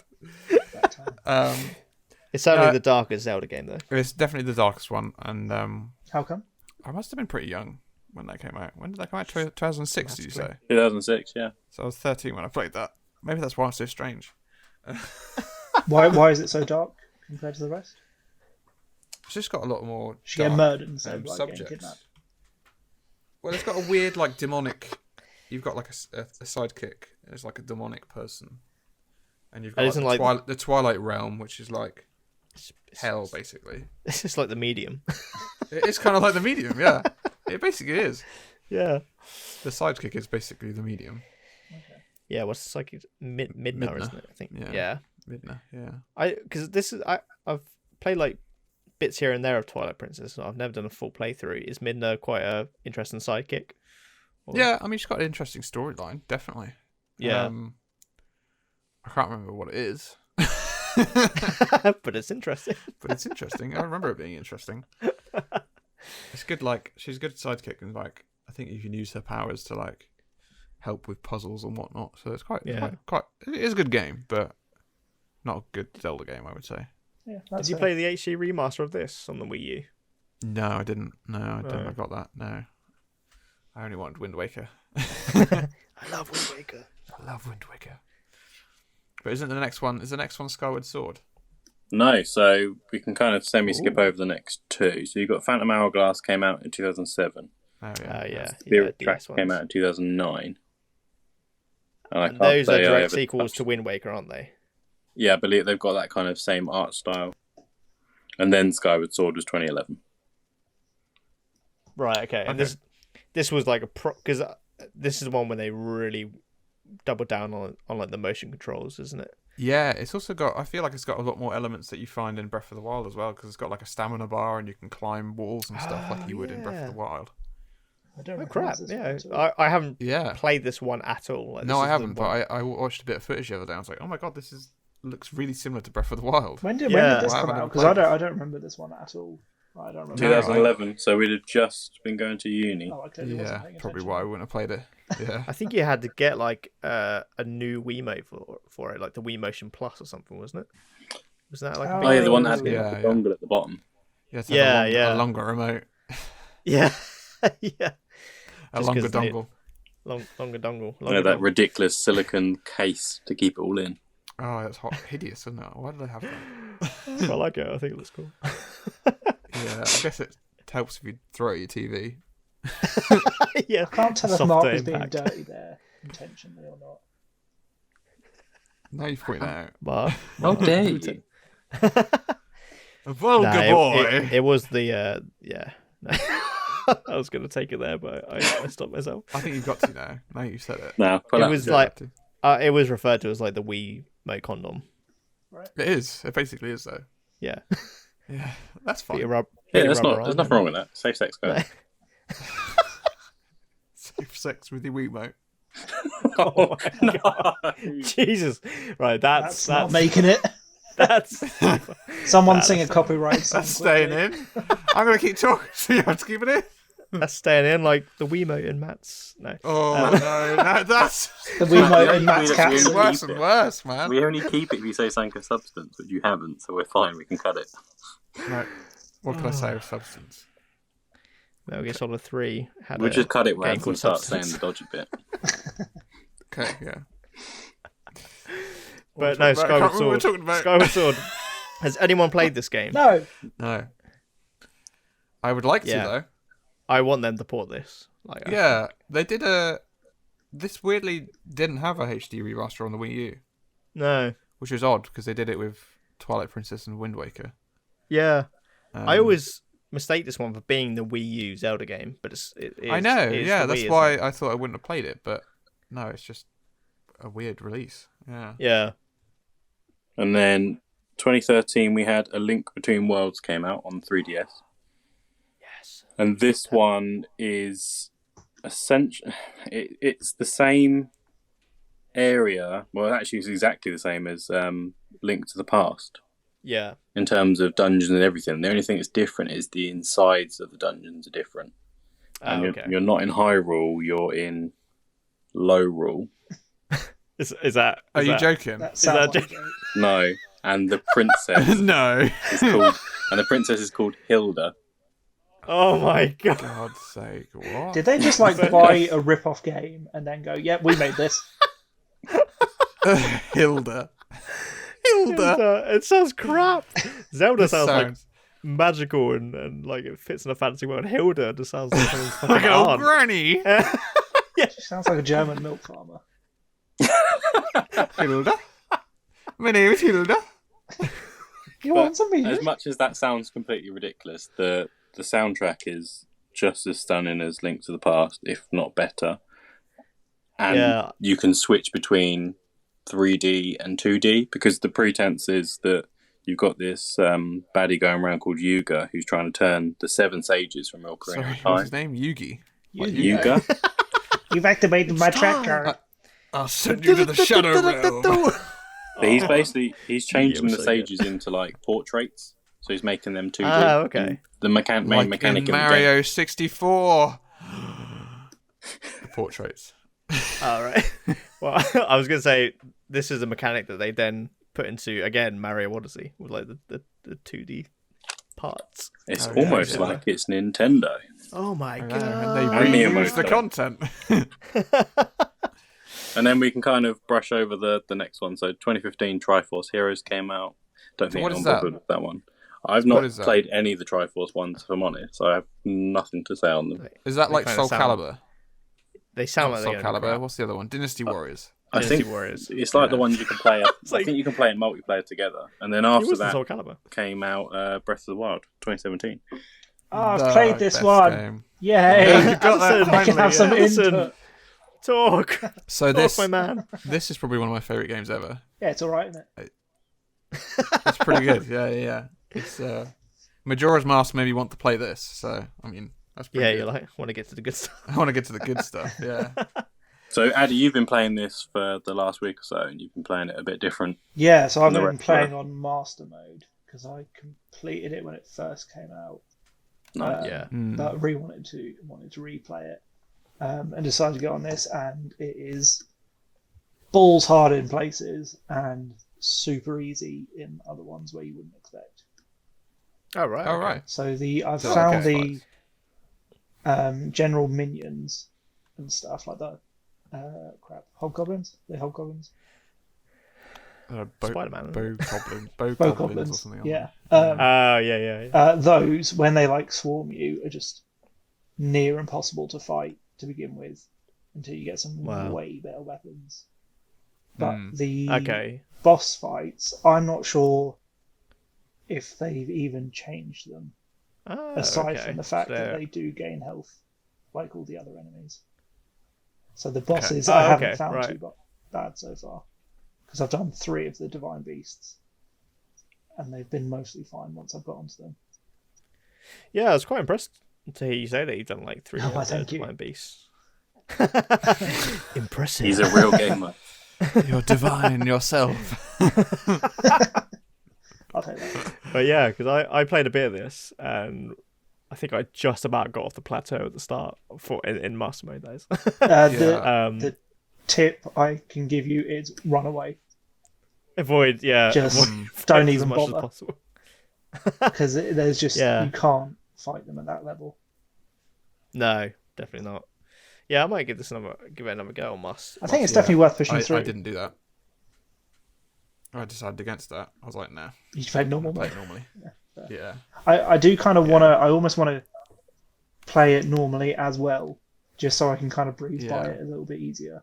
Because I do keep getting to Yeah. sections where I'm like, I just want to do that, but I can't be bothered to fight all those. Some of the towers are just horrific now to get Oh up. god, I imagine they are. Yeah. Oh god. Because there's a couple of the further out ones that are just swarmed with enemies. The one I'm thinking of is, I think it's in like a pool of water towards like the Bird Kingdom, and there's just so many enemies with like lightning powers around that section, and it took me so long to get through it. And in the end, I just had to cheese it and try and get past as quickly as possible. Do you know if like your like stamina depletes quicker in this mode? I don't know. No. I wouldn't say. I don't remember it feeling Feeling particularly like it had. faster. I don't. It Yeah. doesn't feel- But I haven't played it in normal mode in 4 years, so I'm not sure. Yeah. It's crazy. It's been out for that long. Yeah, I they know. definitely hit harder. Yeah. Yeah. There's a couple of things. I've got about 8 or 9 hearts now, and I still get one-shotted by some things. Oh my god, that's brutal. hardcore. Yeah. If you don't have like This food. Yeah, learning how to cook is way more important as well. Like actually getting behind the mechanics of what's going to make what has been really helpful. Because I used to just throw things together and then it made what it made. Yeah. Meat soup. Pretty much. The one thing I like about this game is it kind of like throws any general mechanics that you'd find in any other video game out of the window. Like the climbing mechanic on its own is so much better than every other game. I don't know how they've done that so well. Like, because there's a lot of games where climbing is boring. Yeah. And even though it's simple, it's just not optional at all in some games. Yeah. Yeah. It just works really well. Like, the climbing mechanic and the paraglider mechanic, which has kind of been Zelda before, but it, like, playing open world games now, like, I remember when this game came out, or I think it was around about the same time, Horizon Zero Dawn came out for the PS4. Yeah. And playing that and trying to, like, to scale a cliff is so frustrating. And it's like, you have to jump on these specific marked points on the cliff. Yeah. And it just feels like crap. Yeah, now. No, I know exactly what I mean. It's so, like, it's almost floaty. The way you land and stuff. And, if you're not hitting the right bit, which looks exactly the same as the wrong bit, then you just die. And you're like, cool. It's just so basic. It's such a basic concept. Yeah. It is, isn't it? It's just so, like, again, Zelda being groundbreaking. Like, it really is. I would say I don't think I've ever played a more groundbreaking game than that. No, 100%. And I'm amazed that more haven't, like, tried to copy it. Stolen the idea.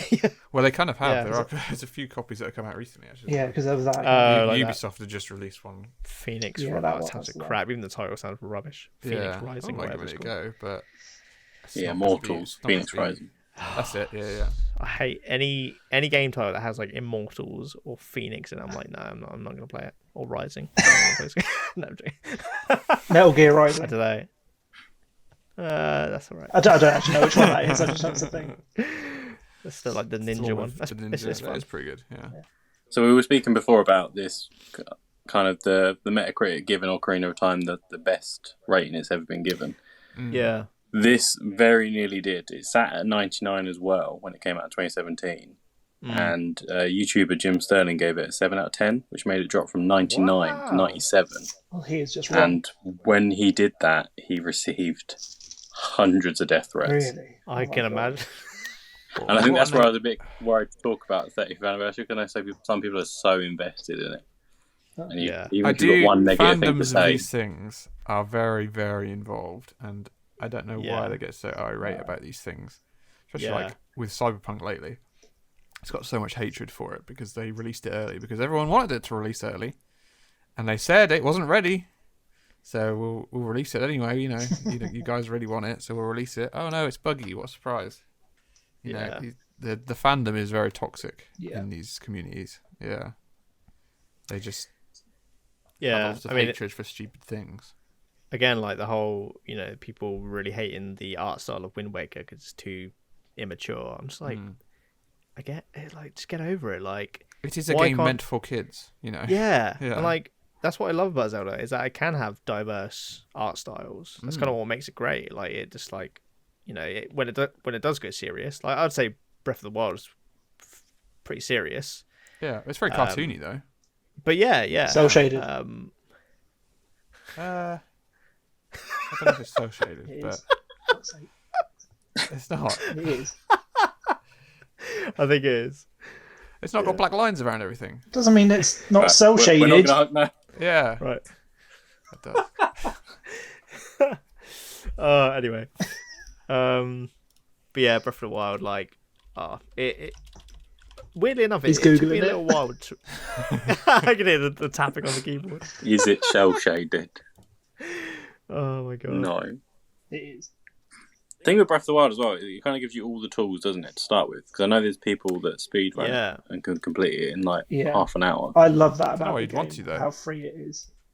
Yeah, it is very free. And the systemic systems they've got in place, like how it all works together, is just amazing. I don't think I've ever seen a game like it.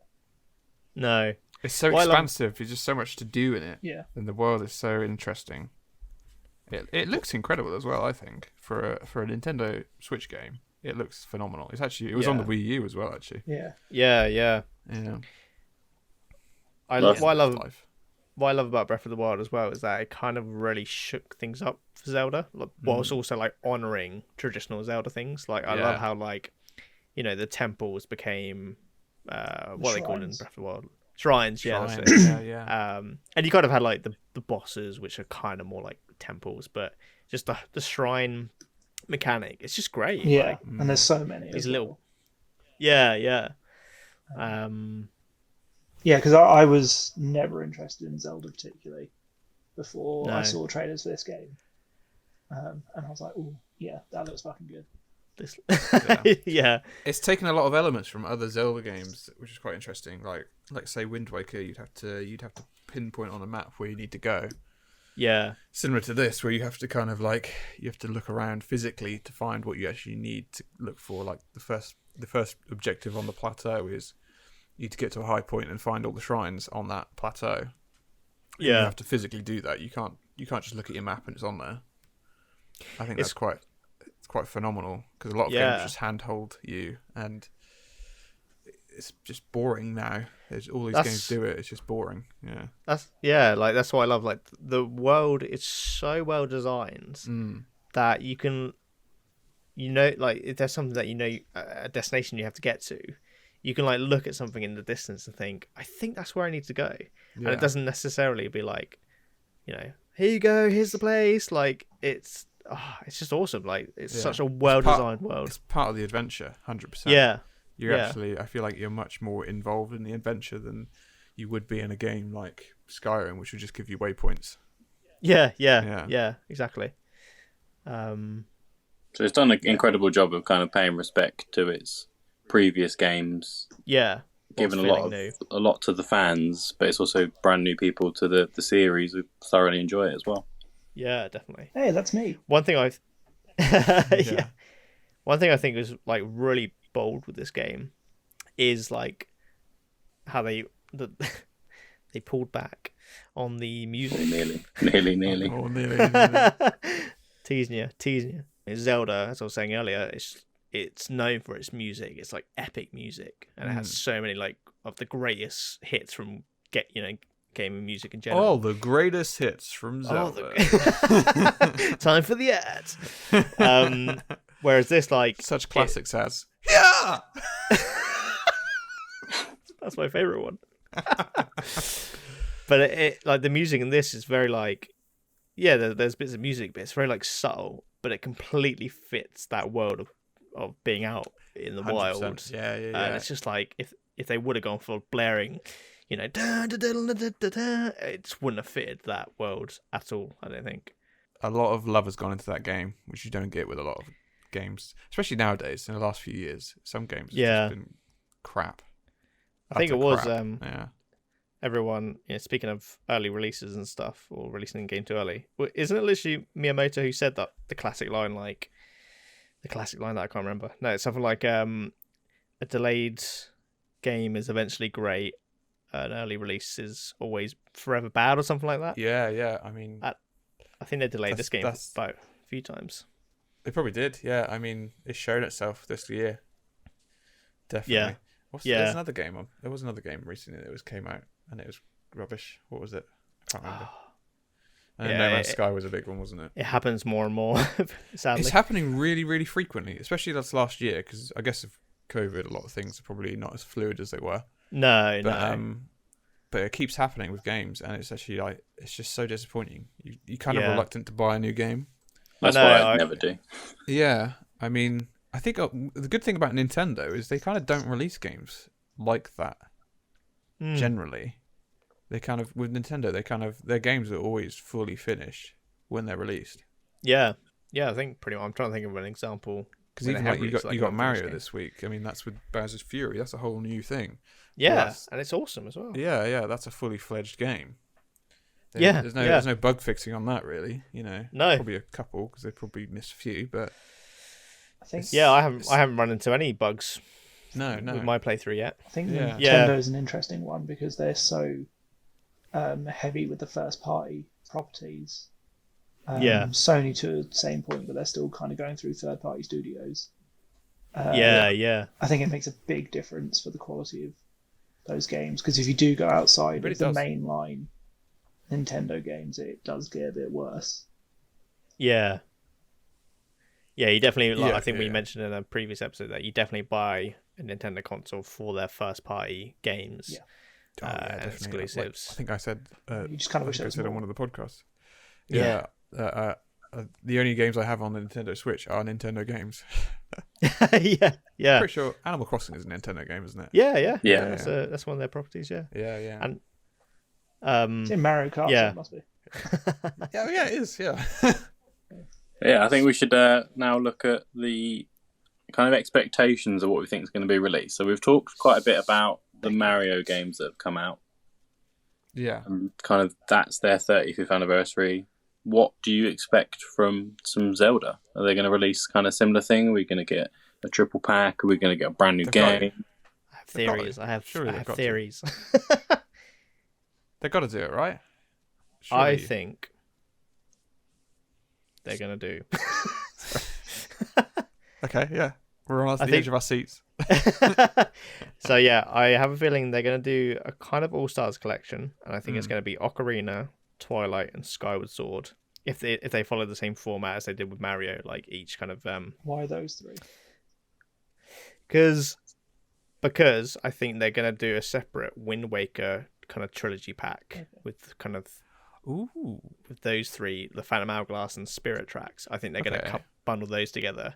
And because I think Twilight Princess, whilst it did come out on the Wii and was like the release game, it was I think it was designed for the GameCube originally, and then was kind of like, we've got a new console. That's hence the whole like, we need to flip the worlds. Whereas Skyward Sword feels more like it's the made Wii for the Wii. Yeah. So I feel like those are kind of, if we're talking generations of consoles, like Ocarina, Twilight, and Skyward Sword, kind of like hit the N64, GameCube, and Wii. And I really hope that they're gonna remake Minish Cap. I'm like really hoping they are. That's my theory. Link's Awakening style. I've gone with a kind of similar timeline. So I've gone with Ocarina of Time, Wind Waker, and then Skyward Sword. Because Wind Waker did originally come out on the GameCube, didn't it? Yeah, that's a good point. That's probably more considered the GameCube one. Yeah, that is the main GameCube one, I would say. Yeah. Also, they've already had a Wii U HD Wind Waker, so it surely wouldn't be that difficult to port it over to the Switch. But there was a kind of thing that hit the news recently that I think like a trademark was registered in Australia for Wind Waker and Phantom Hourglass. So people are like speculating. Yeah, they had their patents renewed, and so did Skyward Sword as well. I'd like to play Phantom Hourglass, so it would be interesting, I think, because I've not played it. I didn't even know it existed really till this week. Spirit Tracks. I oddly enough, speaking about Smash Bros again, there's a level that's based on it, and I thought that was Phantom Hourglass, but then I found out it's a whole other sequel to Wind Waker. I have no idea what Spirit Tracks is about. I know it's a train, but it's about a train. Yeah, that's all I know as well. That's such a weird concept for a Zelda game. I know. I quite like it though. But would you fight on a train? Is it like James Bond? It's like Uncharted 2. Yeah. Oh, yeah. What a level. So we're thinking generally it's going to be a 3-pack, a bit like the 35th for Mario. Yeah, I think they've got to follow the same formula, surely. But I like Nintendo, so they won't. Maybe, whatever makes sense. They're not going to do that. This time we'll do a 5-pack. Yeah, and it'll only be available for 6 months for some fucking reason. They'll surprise Addison and they'll do the mega game. Yeah. That would be insane. That would be incredible. Wait, how much would that cost? If that comes out, I called it. 100 quid. That would be phenomenal though. If it was like 100 quid, I think I'd still get it. Yeah, because they did that recently with Kingdom Hearts. They did the all-in-one collection on the PS4. Did they? So you can now play everything. And I think they could potentially. I think the obviously the catalogue for Zelda is much bigger. Yeah. I can't see them doing it. They like making things awkward to play, don't they? Yeah, there we go. That's my pick. Yeah. It sounds annoying. Oh, we'll put it on this obscure console for an hour, and then we'll put it on this other obscure console for another hour. Yeah. They're going to release a Zelda dedicated mini console. We just Oh my god, play that all would of them. be 100% what they do. And it's in the shape of the Triforce. It would work though. It would work. It's got I would 8 do that. pieces for some And it's reason. triangle. It's got 8 pieces. Yeah. You have to buy them all separately, piece them together. Well, you mentioned earlier about That would work. the company that put out a job recently, and that was the Grezzo Yeah. Studios, the ones that did the Link's Awakening, but they also helped do the Ocarina of Time and Majora's Mask 3D. 3DS ones. 3DS Oh, the ports, yeah. So in theory, right. you could potentially get a situation where you have, because that can't be that much of a stretch, moving it from the 3DS to the Switch. So you could have an Ocarina of Time, Yeah. Majora's That makes Mask sense, double pack potentially released as well. Yeah. I like could that. definitely see that. Yeah. I'd like to play Yeah. Majora's Mask in a more playable format. Yeah, definitely. Yeah. My other thought was the Four Swords one. We didn't really touch on it when we looked at the timeline, but that's kind of you could play it 4 people together on the Game Boy Advance. I think you could attach them to the GameCube and play it that way. It was a bit of a convoluted way, obviously, of playing it, because That's the who's thing. got 4 Game Boy Advances and a GameCube? I know. Such a huge setup. As you Like, do. I love the idea of like it's like a multiplayer Zelda game, which I think is like that sounds great. That is awesome. Yeah. But just the setup was mental. But you could potentially have a kind of a Mario 35 version of that. So you almost Battle Royale style, That'd be sick. dungeon crawling. Do a dungeon. Yeah. Yeah. Yeah, do you reckon they'll release the sequel to Breath of the Wild this year? No chance. Nah. Oh, it's been 4 You years. might get more. Yeah, but we've had one. They might say trailer. something about it. Yeah, I reckon you might get it addressed, but I don't think they'll release it. No. I'd be interested to see if they release it like spring next year. Be the best year ever. Because Breath of the Wild came out in spring, didn't it? Isn't it? It's supposed to be like a co-op one as well, isn't it? Supposedly. Oh, is it? So there's going to be you can play as Link or Zelda. Yeah. That'd be. I think that's what they're planning to do. I'll play in a Zelda. All I've got to do is get captured every time. Yeah, easy. Oh no! Easy mode. Yeah, if you get captured, you're like, well, this is the purpose of the character, so can't blame me. It's all up to you, Link. Go have a cup of tea. So potentially we might have a Nintendo Direct sometime soon. We might even release the podcast and it comes out the same day. Who knows? Guarantee someone's going to be like announced, and all of our theories are going to be wrong, and this podcast is going to be outdated like straight. Of course, straight because away. all of our theories made some semblance of sense, and it's Nintendo. Yeah, that is true. Yeah. We've got to think of something really out there. I think the Mega. They're not even going to do anything, collection. and they're actually going to remaster Mario again. Yeah. Yeah, they'll just brush over the 35th anniversary for Legend of Zelda. Just go, right, we put some stuff on the Nintendo Online. There you go, you can have that. They're just like, you bitches wait until the 50th. Oh, God. I'm hoping they are going to do like a triple pack like they did with Mario, because I think that'd be really good. I think it'll fly off shelves if it does.